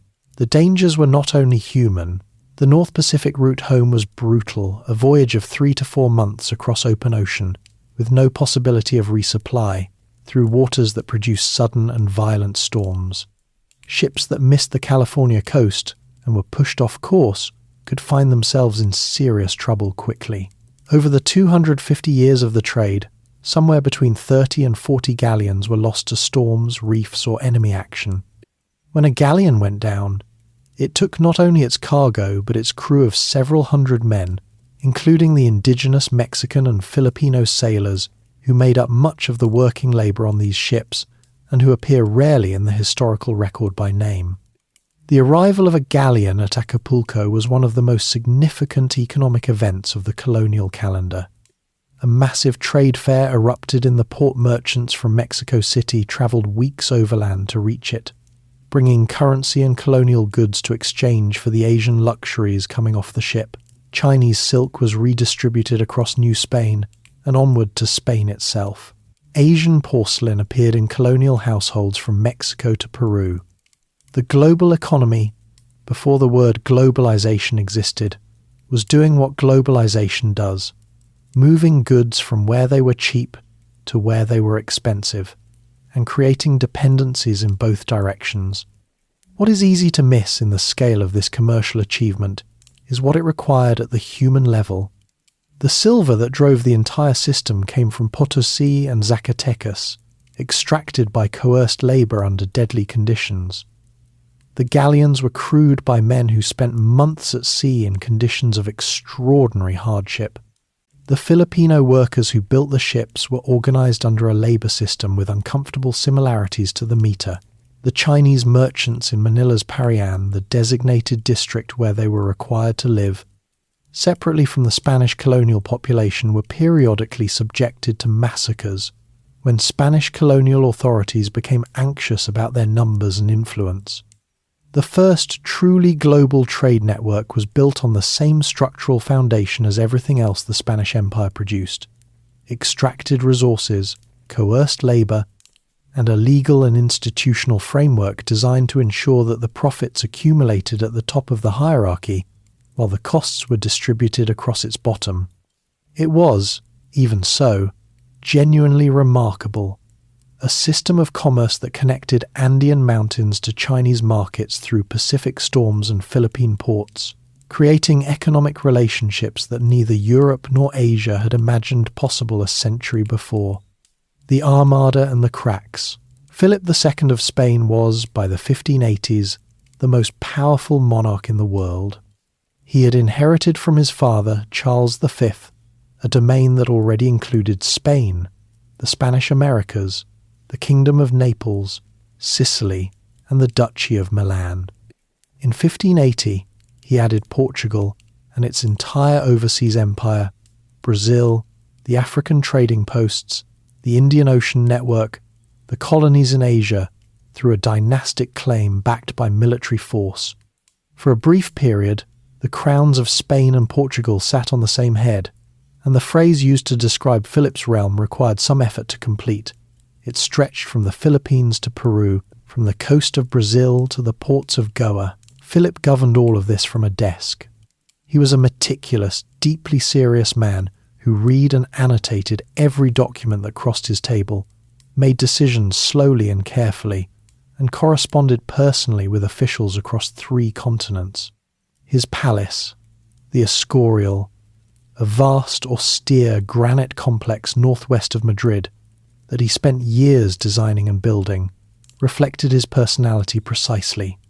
Grand in scale, severe in decoration, organised around a private chapel where he could hear Mass through a window from his own bedroom. He was profoundly Catholic in a way that was not merely political but genuinely personal, and he believed with complete sincerity that the defence of Catholicism was the central purpose of his reign. England, under Elizabeth I, was Protestant. The Dutch provinces that Spain administered in the Low Countries, what are now the Netherlands and Belgium, were in open revolt, partially funded and encouraged by Elizabeth. English privateers, operating under licences that gave them a semi-official status while maintaining the Queen's plausible deniability, were raiding Spanish shipping in the Caribbean and the Pacific with increasing boldness. Francis Drake had sailed into the harbour at Cadiz in 1587 and destroyed or captured somewhere around 30 Spanish ships sitting in port, an act of audacity that English writers celebrated as singeing the king of Spain's beard, and that Philip received with the controlled fury of a man who had decided something must be done. What Philip decided to do was build a fleet large enough to end the problem permanently. The armada he assembled was called, with the optimism of official nomenclature, La Grande y Felicissima Armada, the great and most fortunate fleet. It consisted of 130 ships and roughly 30,000 men, sailors, soldiers, servants, and priests, the largest naval force Spain had ever put to sea. The plan was straightforward in concept and catastrophically complicated in execution. The fleet would sail up the English Channel to the coast of Flanders, where the Duke of Parma commanded a veteran army of approximately 17,000 men. Parma's forces would board small transport vessels in the shallow Flemish ports, rendezvous with the armada in the Channel, and cross to England under naval protection. The man Philip appointed to command this fleet was Alonso Perez de Guzman, the Duke of Medina Sidonia. Medina Sidonia was a capable administrator and a man of impeccable social standing, which were apparently the primary qualifications being considered. He wrote to Philip before the fleet sailed, pointing out with admirable honesty that he had no experience of naval command, that he suffered from seasickness, and that he genuinely felt he was the wrong choice for the job.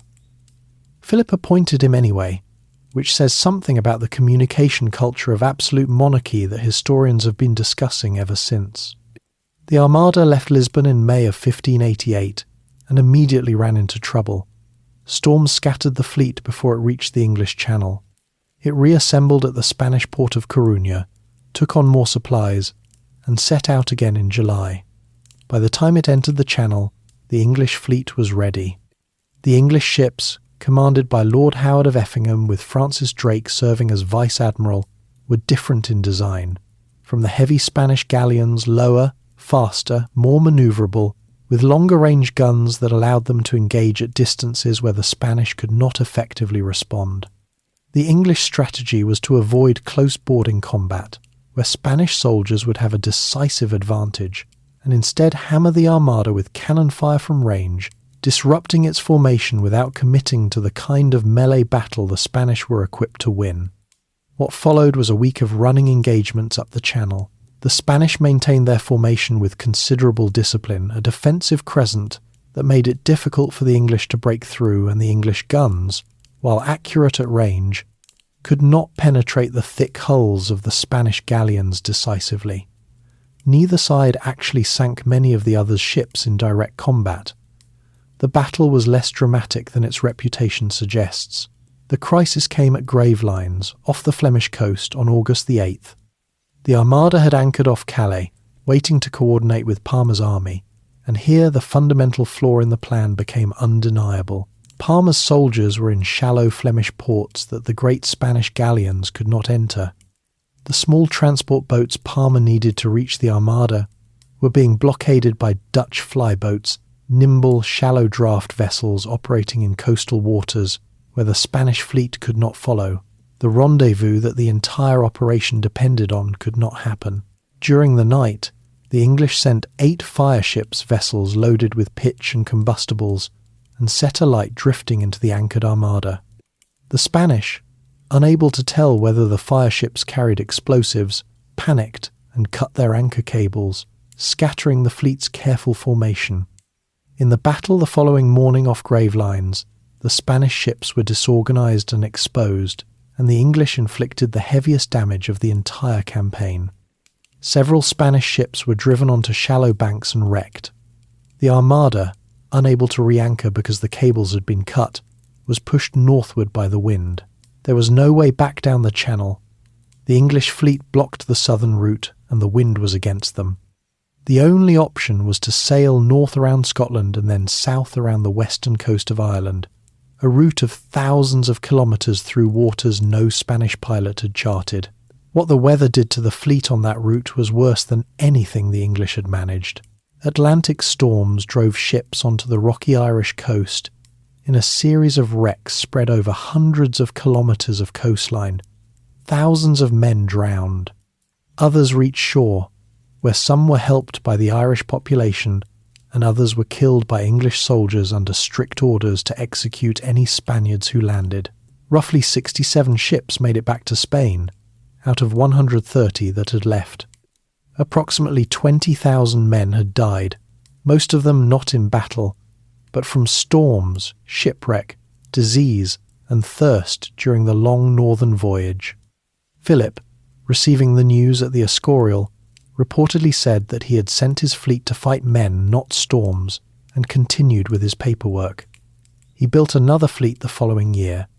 A storm destroyed it before it reached England. He built another in 1597. Another storm. The ocean seemed to be making a point that Philip was not entirely prepared to absorb. The defeat of the Armada did not immediately alter the balance of power as dramatically as later accounts sometimes imply. Spain remained the dominant European power for another generation, its silver still flowing, its armies still the finest in Europe. But the campaign had revealed something important. The empire was overextended.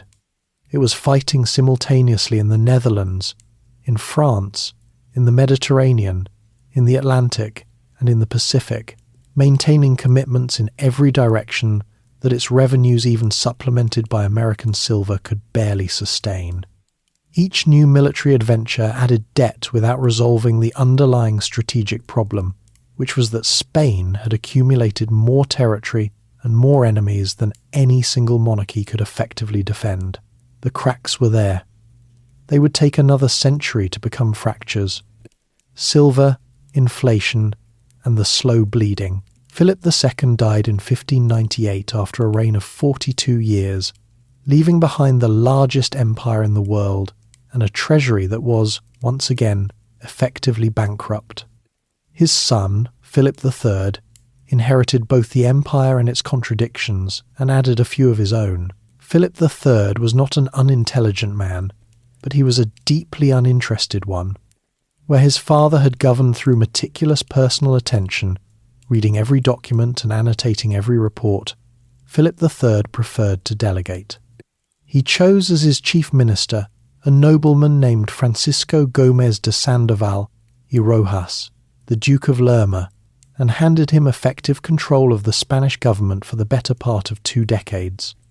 Lerma used this position with impressive thoroughness to enrich himself, his family, and his network of clients, accumulating one of the largest personal fortunes in Spain, while overseeing a foreign policy of cautious disengagement and a domestic policy of drift. When corruption charges eventually began to gather around him, Lerma solved the problem by arranging for the Pope to make him a cardinal, a stroke of administrative creativity that protected him from secular prosecution.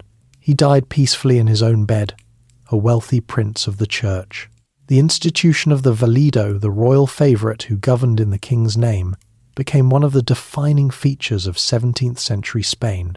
It concentrated enormous power in the hands of men whose primary qualification was the king's personal affection, and it meant that the quality of Spanish government became tightly linked to the judgment of whoever happened to occupy that position at any given moment. The results were mixed, which is a polite way of saying they were often poor. Beneath the political drift at the top, the structural problems of the empire were compounding. The silver continued to arrive from the Americas, but the relationship between that silver and actual Spanish prosperity had become increasingly complicated. The core issue was one that economists would later describe as Dutch disease, a phenomenon where the abundance of a single valuable commodity hollows out the broader economy by making everything else relatively uncompetitive. Spain was importing manufactured goods, textiles, hardware, weapons, furniture from France, England, the Dutch Republic, and the Italian states, paying for them with American silver. Spanish domestic manufacturers could not compete with cheaper foreign goods, and rather than developing the industrial capacity that sustained wealth over the long term, Spain functioned increasingly as a conduit. Silver came in from the Americas, moved through Spanish hands, and ended up in the treasuries of the countries that actually made things. The Genoese bankers who financed Spain's military operations took a substantial portion. The rest dispersed across a European economy that used it more productively than Spain did. The Dutch were the clearest example of this dynamic in action. The Dutch Republic, which had been in open revolt against Spanish rule since 1568, in what became known as the 80 Years' War, was simultaneously fighting for its independence from Spain and becoming the most economically dynamic society in Europe.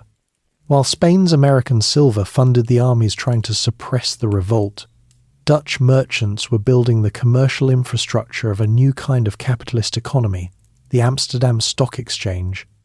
The Dutch East India Company, founded in 1602, a sophisticated banking system, and a merchant fleet that would eventually outnumber all other European fleets combined. The Dutch East India Company, the Verenigde Oost-Indische Compagnie, or VOC, was a direct competitor to Spanish and Portuguese interests in Asia. It was the first company in history to issue public shares, allowing ordinary investors to buy stakes in its voyages and distribute both the risk and the profits. Within a generation, it had established trading posts across the Indian Ocean and Southeast Asia, displacing Portuguese merchants from positions they had held for a century and capturing a significant portion of the Asian luxury trade that had previously flowed through the Manila galleons and Lisbon. The organisational innovation the Dutch brought to commerce was as consequential, in its own way, as any military technology. In 1609, Philip III made a domestic decision that historians have long identified as one of the more self-inflicted wounds of the period. He ordered the expulsion of the Moriscos, the descendants of Spanish Muslims who had converted to Christianity, officially, but who were suspected of practicing Islam in secret and of maintaining cultural loyalties that the crown found threatening. The expulsion was carried out over several years and removed somewhere around 300,000 people from Spain. Many of them were skilled farmers, artisans, and craftsmen concentrated in the agricultural regions of Valencia and Aragon. Their departure disrupted local economies, reduced tax revenues, and left agricultural land that had been meticulously cultivated under sophisticated irrigation systems suddenly in need of people who knew how to work it. The long-term economic damage was significant and largely self-inflicted. Philip IV, who came to the throne in 1621, inherited all of these accumulated problems and then added the 30 Years' War. That conflict, which began as a religious dispute within the Holy Roman Empire and gradually became a general European war involving nearly every major power, drew Spain in deeply, partly out of genuine religious commitment, partly out of dynastic obligation to the Austrian Habsburgs, and partly because the Spanish road, the overland route used to move troops from Spain through Italy and into the Spanish Netherlands, ran directly through territories that were now contested war zones. Philip IV's own valido, the Count Duke of Olivares, was considerably more capable than Lerma, a genuine statesman with a clear analysis of Spain's structural problems and ambitious reform plans to address them. Olivares understood that the empire's military commitments were outrunning its fiscal capacity, and that the solution required making the various regions of Spain, Castile, Aragon, Catalonia, Portugal contribute more equally to the common defence, rather than leaving Castile to bear most of the burden.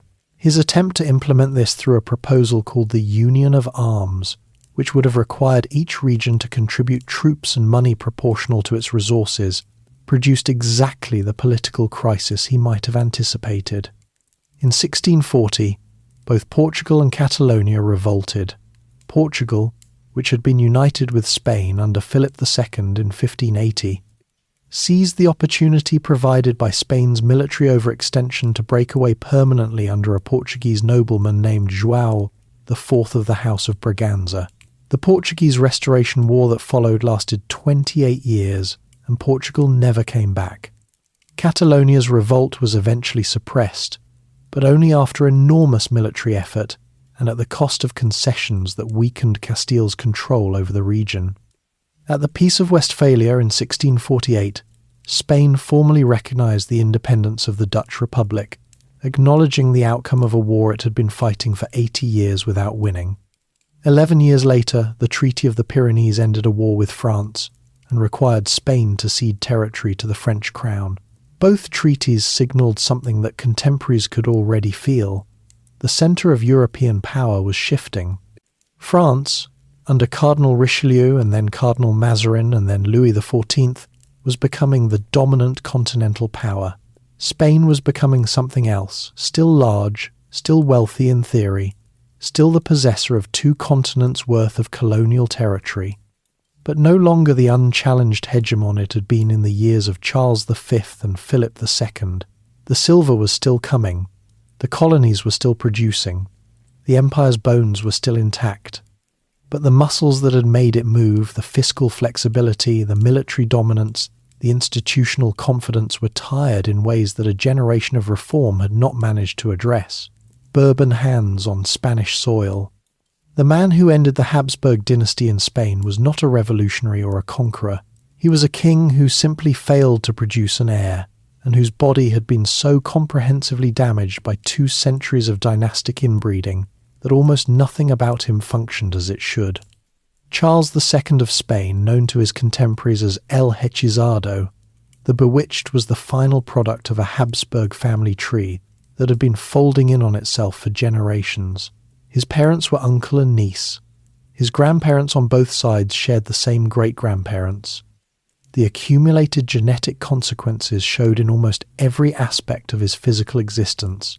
He could not chew properly due to the enlarged jaw that was the Habsburg family's most visible trait in its extreme form.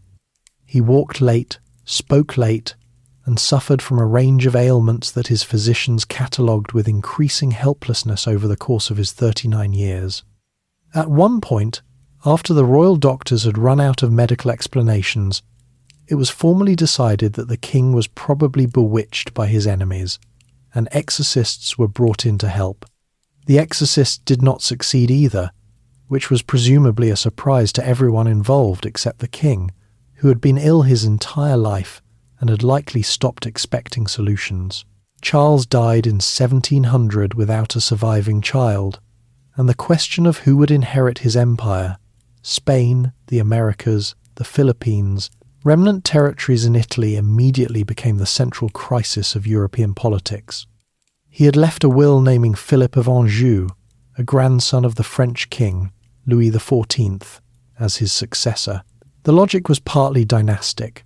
Philip had a legitimate claim through the female line and partly strategic. Charles and his advisors hoped that having a French Bourbon on the Spanish throne would bring French protection to the empire, which was no longer capable of defending itself alone.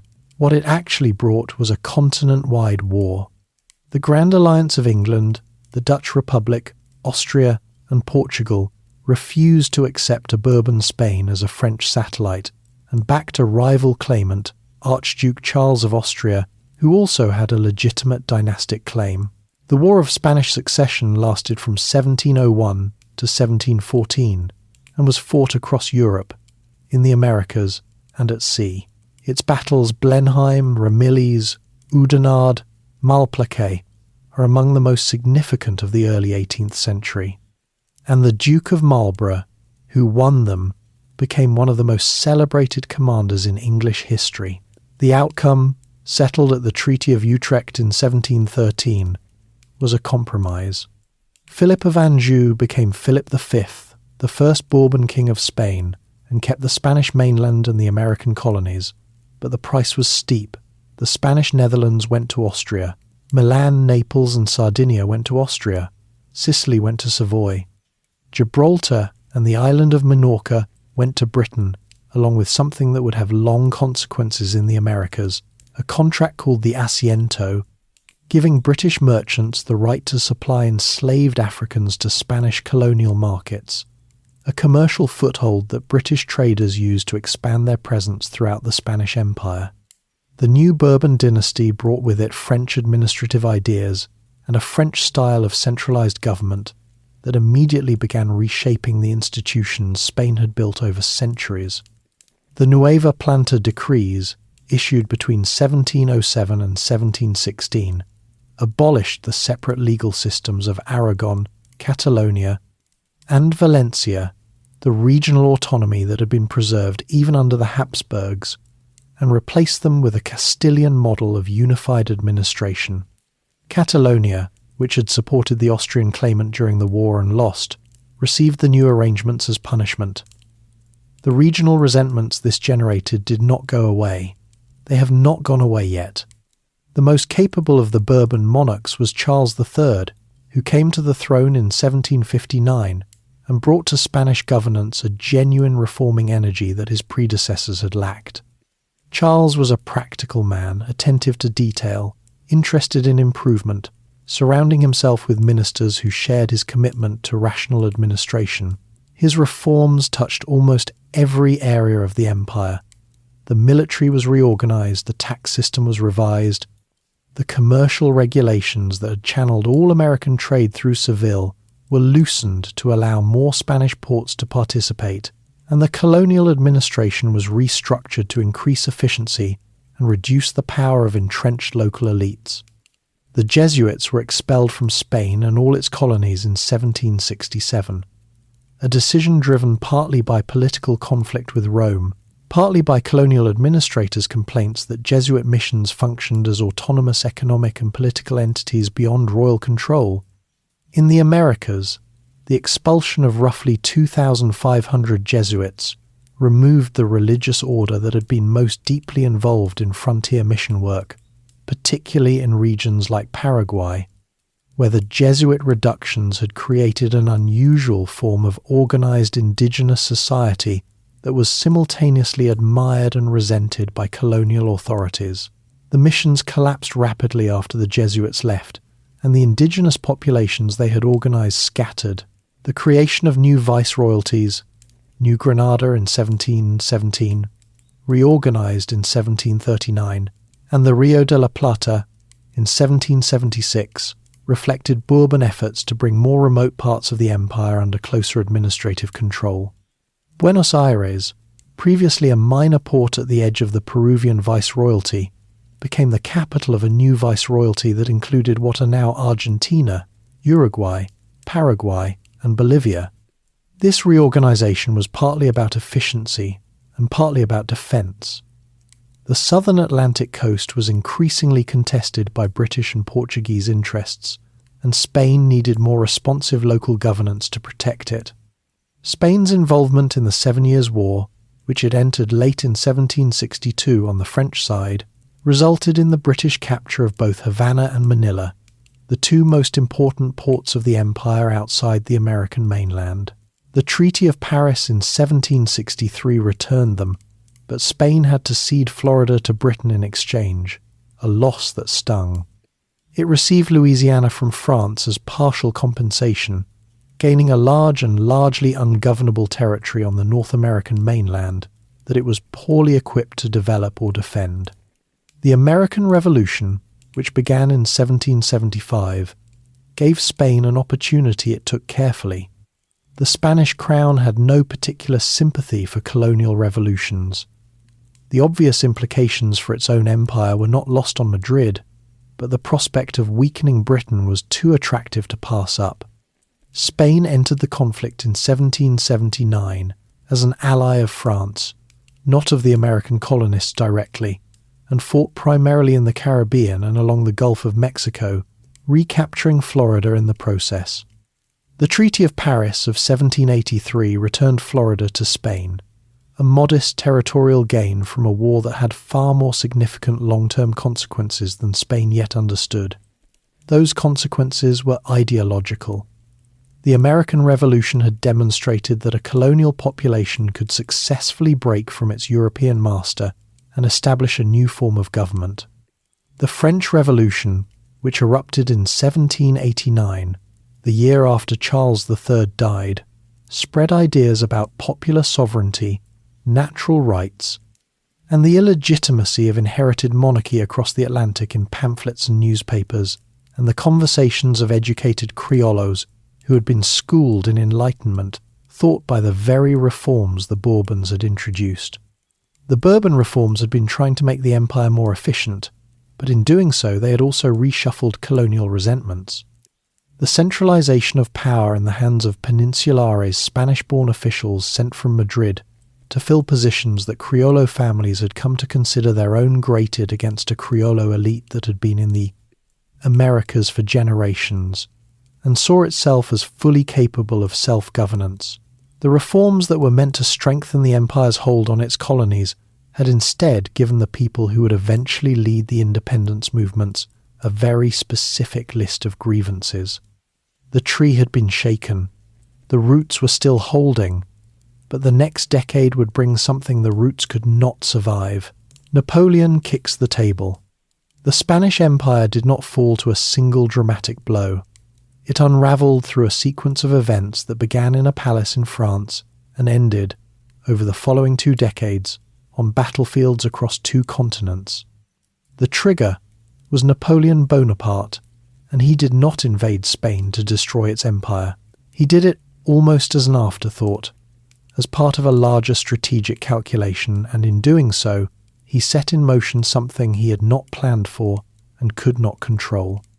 Spain had been drawn into the orbit of Napoleonic France through the Treaty of San Ildefonso in 1796, which committed the 2 countries to a military alliance against Britain. The consequences of that alliance were immediate and serious. Britain, whose navy had been the primary check on French power, turned its attention to the French and Spanish fleets. On October the 21st, 1805, Admiral Horatio Nelson met the combined Franco-Spanish fleet off Cape Trafalgar on the southwestern coast of Spain and destroyed it in an engagement that lasted less than 5 hours. Nelson died in the battle, shot by a French marksman from the rigging of a nearby ship. The French and Spanish lost 22 ships. The British lost none. Spain's capacity to protect its Atlantic trade routes and communicate freely with its American colonies was effectively finished. Nelson had solved the problem of Spanish naval power in an afternoon. The Spanish king who had led his country into this disaster was Charles IV, a man whose indolence was considerable even by the relaxed standards of the late Bourbon monarchy. He had long since delegated effective government to his chief minister, Manuel de Godoy, a guards officer of middling nobility who had risen to his position through the Queen's personal favour and who managed foreign affairs with the confidence of someone who does not fully understand what they are managing. The court of Charles IV had become a quietly dysfunctional place, the king and queen and their minister navigating complex personal loyalties, while the kingdom drifted toward a crisis none of them was equipped to handle. In March of 1808, a riot at the royal palace of Aranjuez forced Charles to dismiss Godoy and then abdicate in favour of his son, who became Ferdinand VII. The sequence of events that followed moved quickly. Napoleon, who had been watching Spanish politics with the calculating patience of someone who had already decided what he was going to do, summoned both Charles and Ferdinand to Bayonne in southwestern France under the pretext of mediating their dispute. What happened at Bayonne was not mediation. Napoleon pressured Ferdinand to return the crown to his father, who then surrendered it to Napoleon, who gave it to his brother Joseph. Joseph Bonaparte became King of Spain in May of 1808. The Spanish people received this arrangement with an absence of enthusiasm that expressed itself immediately in violence. On May 2nd, 1808, the Dos de Mayo, the population of Madrid, rose against the French garrison in an uprising that was suppressed with extreme brutality. The executions carried out by French soldiers on the morning of May 3rd became the subject of 2 paintings by Francisco de Goya that remain among the most powerful images of political violence ever made. The uprising in Madrid was the beginning of what the Spanish call the War of Independence, and what the rest of the world usually calls the Peninsular War, a conflict that lasted until 1814 and was fought with a ferocity that shocked even veterans of Napoleon's previous campaigns. The Spanish resistance organised itself through juntas, local governing bodies that sprang up in cities and provinces across the country to fill the vacuum left by the collapse of the central monarchy. The juntas fought, quarrelled with each other, and gradually coalesced into a national resistance movement centered on the port city of Cadiz, where a Cortes, a parliament assembled, and in 1812 produced the Constitution of La Pepa, one of the most liberal constitutional documents of its era. The guerrilla warfare that characterized much of the peninsular conflict gave English the word guerrilla, Spanish for little war, and demonstrated that a population willing to fight in dispersed, irregular fashion could tie down a large conventional army almost indefinitely. British and Portuguese forces under the Duke of Wellington fought alongside the Spanish regulars, and together they ground down the French occupation over years of brutal campaigning. But the war in Spain had already produced a consequence that would prove impossible to undo. The question it posed to Spain's American colonies was simple and unanswerable within the existing political framework. If the legitimate king was a captive and a French usurper sat on the throne, what did the colonies owe to Madrid? To whom did loyalty properly belong? The colonies' answer, which arrived in a series of local crises throughout 1810, was to themselves. In Caracas, on April the 19th, 1810, a local junta deposed the Spanish captain general and began governing Venezuela in the name of the captive Ferdinand. In Buenos Aires, on May the 25th, 1810, a similar junta took control of the Rio de la Plata, an event celebrated in Argentina as the May Revolution. In Bogotá, on July the 20th, 1810, the Grito de Independencia marked the beginning of Colombian self-governance. In Chile, on September the 18th, 1810, a national junta formed in Santiago. In Mexico, the break came from an unexpected direction. On September the 16th, 1810, a parish priest in the small town of Dolores named Miguel Hidalgo rang his church bell and addressed his congregation in a speech, the Grito de Dolores, the cry of Dolores calling them to rise against bad government. Hidalgo was not a Criollo elite figure pursuing a measured political agenda. He was a priest with genuine connections to the indigenous and mestizo poor of central Mexico, and the movement that followed his speech was as much a social uprising as a political one, a vast and violent march of agricultural workers, indigenous communities, and mestizo labourers that terrified the Criollo establishment as much as it frightened the Spanish. Hidalgo was eventually captured, defrocked, and shot in 1811, but the movement he had started did not stop. Ferdinand VII was restored to the Spanish throne in 1814 after Napoleon's defeat and exile. He responded to his restoration by abolishing the Constitution of 1812, arresting the liberal reformers who had written it, and attempting to reimpose the absolute monarchy that the juntas had been fighting to limit. His response to the American independence movements was equally uncompromising: military reconquest. The armies he sent produced real results in some regions. Venezuela was briefly reconquered, and a brutal campaign of repression drove Simón Bolívar into temporary exile.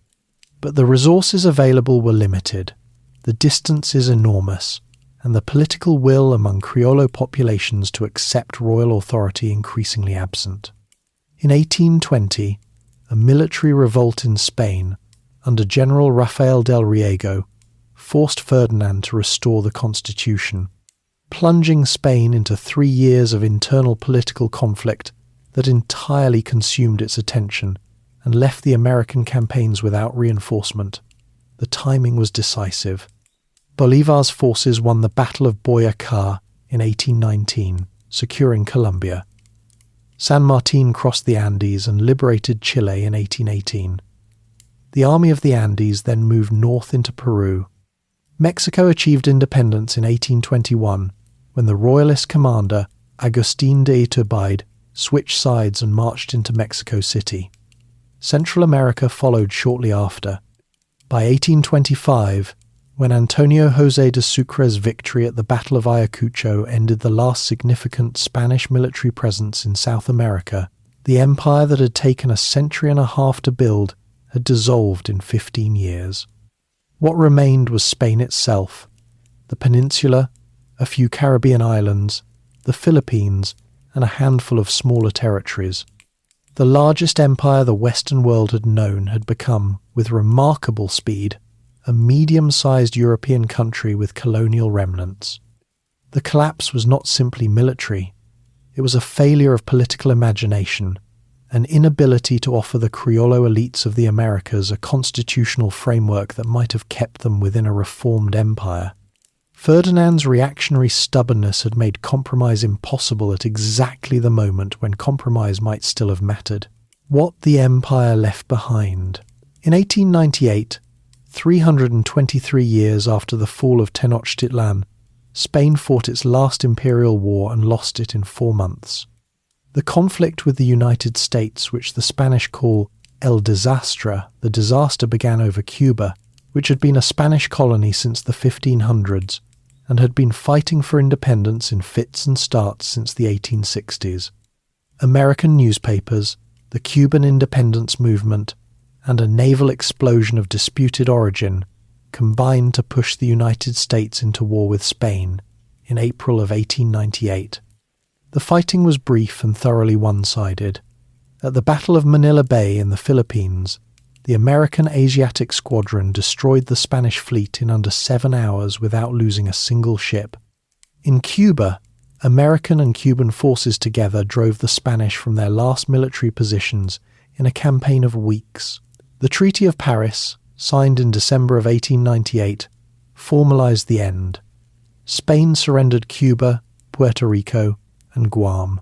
It sold the Philippines to the United States for $20 million. The transaction had a finality about it that struck contemporaries as almost shocking in its comprehensiveness.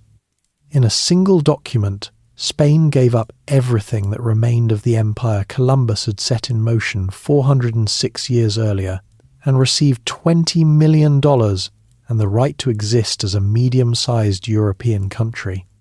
The generation of Spanish writers and thinkers who came of age in the aftermath, the generation of 98, as they are known, spent their careers examining what had happened to their country and why. Miguel de Unamuno, Antonio Machado, José Ortega y Gasset, men who took the disaster as the starting point for a profound national reckoning with Spanish identity, its values, its history, its failures. The empire's end produced in Spain something that the empire's height had not, a culture of serious self-examination. But the empire's end in 1898 was the end of something that had already substantially ended in the 1820s. What Spain lost in 1898 were remnants, important ones, but remnants nonetheless. The main event was the wave of independence movements that swept the American colonies between 1810 and 1825. What those movements left behind was not an absence, but something far more complicated. A set of new nations built on colonial foundations, inheriting colonial languages, colonial religions, colonial legal systems, and colonial social hierarchies, and then struggling to build something genuinely new on top of them. The most visible legacy of the Spanish Empire is linguistic. Spanish is spoken today by approximately 500 million people as a first language, making it the second most widely spoken native language in the world. It is the official or dominant language of 20 countries, all of them former Spanish colonies except Spain itself. This is not simply a fact about communication. Language carries history inside it. The words that exist in Spanish for concepts that arrived through the conquest. The words borrowed from Nahuatl and Quechua and Taino that document the encounter between worlds. The regional varieties that developed across centuries of separation and local influence. When a Mexican speaks Spanish, they are using a language shaped simultaneously by Castilian grammar, indigenous vocabulary, and 400 years of American history. The linguistic map of the Americas is one of the most enduring things the Spanish Empire made. The Catholic Church is the other institution that survived the empire's political collapse with its influence largely intact. Latin America remains predominantly Catholic, though the nature of that Catholicism was shaped from the beginning by the encounter between Spanish religious practice and indigenous spiritual traditions that persisted beneath. alongside, and sometimes inside the Christian framework. The Virgin of Guadalupe, the apparition reported by an indigenous man named Juan Diego near Mexico City in 1531, became the most important religious symbol in Mexican Catholicism, combining indigenous imagery with Christian theology in a synthesis that neither the indigenous tradition nor the Spanish Church had planned for. Across the continent, similar syntheses occurred, producing regional expressions of Catholicism that carry the marks of their specific historical origins. The legal and political legacy is more troubled. The administrative systems Spain built, centralized, hierarchical, oriented toward extraction rather than development, left patterns in governance that the new republics of the 19th century struggled to overcome. The hacienda system that replaced the encomienda concentrated agricultural land in the hands of a small elite, a pattern of land ownership that persisted through independence and shaped the economic inequality of Latin American societies for generations. The racial hierarchy of the colonial caste system did not disappear. With independence, the Criollo elites, who led most of the independence movements, replaced Spanish peninsulares at the top of the social structure but maintained the structures of inequality below them largely intact. The demographic catastrophe of the conquest and colonization was one of the largest in human history. Conservative estimates suggest that the indigenous population of the Americas fell by 50 to 90% in the century and a half following European contact, from a pre-contact figure that scholars estimate at somewhere between 50 and 100 million people. Disease drove most of that collapse, but the systems of forced labor and dispossession that accompanied colonization ensured that populations already devastated by epidemic had no stable ground to recover on. The indigenous peoples who survived, and tens of millions of their descendants live today across the Americas, did so through a combination of biological luck, cultural adaptability, and sheer persistence that the historical record tends to undercount. The Columbian Exchange, the transfer of plants, animals, and pathogens between the Old and New Worlds that the Spanish Empire set in motion, is perhaps the most consequential biological event in human history since the last ice age. From the Americas came tomatoes, potatoes, maize, cacao, chili peppers, tobacco, vanilla, rubber, and squash foods and materials that transformed European cuisine, European agriculture, and European economies in ways that took generations to fully register. The potato alone is credited with sustaining population growth across northern Europe through the 18th and 19th centuries, feeding Irish peasants and Russian serfs on calories that European agriculture could not otherwise have produced at that density. From Europe came wheat, cattle, horses, pigs, chickens, and the diseases that killed with such terrible efficiency. The horses deserve a particular mention because their effect on the cultures of the American plains and prairies, the Comanche, the Lakota, the Crow, the Apache, was transformative in ways that operated largely outside the Spanish colonial system. Horses introduced by the Spanish spread northward through indigenous trade networks, and within a century had created entirely new ways of life across a vast region that Spain itself never effectively controlled. The Great Plains Indian cultures of the 18th and 19th centuries, the cultures that feature prominently in American mythology, were products of the Spanish Empire's most accidental export. The question of how to assess the Spanish Empire overall has generated arguments that have not finished and perhaps cannot finish, because the empire produced genuinely contradictory things simultaneously. It destroyed civilizations and built universities. It extracted enormous wealth through coerced labor and created a legal tradition that recognized the humanity of the people being coerced. It spread a language that became the vehicle for some of the most significant literature of the modern era. Cervantes, Sor Juana, Pablo Neruda, Gabriel Garcia Marquez, and it suppressed, deliberately and systematically, the languages and cultural traditions of the peoples whose lands it occupied. The Black Legend, the Protestant-era narrative that reduced the Spanish Empire to a story of uniquely Spanish cruelty, was propaganda and it served political purposes that had nothing to do with historical accuracy. The Spanish were not uniquely cruel. The violence of their conquest was proportionate to the stakes, which were enormous, and to the culture of the era, which sanctioned violence in service of expansion and religious conformity. The English, Dutch, French, and Portuguese empires that followed were not gentle alternatives. What distinguished the Spanish was priority. They arrived first, on the largest scale, and the template they established shaped everything that came after. What the Spanish Empire ultimately was, stripped of both its defenders' romanticization and its critics' reduction, was a human project driven by human motivations, organized by human institutions, and productive of human consequences across an extraordinary scale of time and geography. It was built by people trying to get rich, trying to save souls, trying to serve their king, trying to survive, and occasionally trying to understand what they were seeing.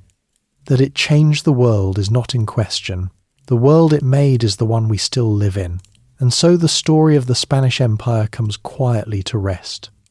A kingdom forged from centuries of conflict, carried across oceans on the ambitions of a few hundred sailors and soldiers, stretched until it touched almost every shore, and then, slowly, inevitably, returned to something smaller and more human. The silver mountains are still there. The cathedrals are still standing. The languages, the food, the music, all of it remains. History does not disappear. It just becomes the ground beneath our feet. If you are still awake, there is another video waiting for you on screen, ready to carry you a little further into the past. And if this one stayed with you, feel free to like, subscribe, or leave a thought in the comments below. It genuinely means something. For now, though, let your shoulders drop. Let the story settle. Close your eyes. The Empire has sailed its last voyage for tonight. Good night. Sleep well,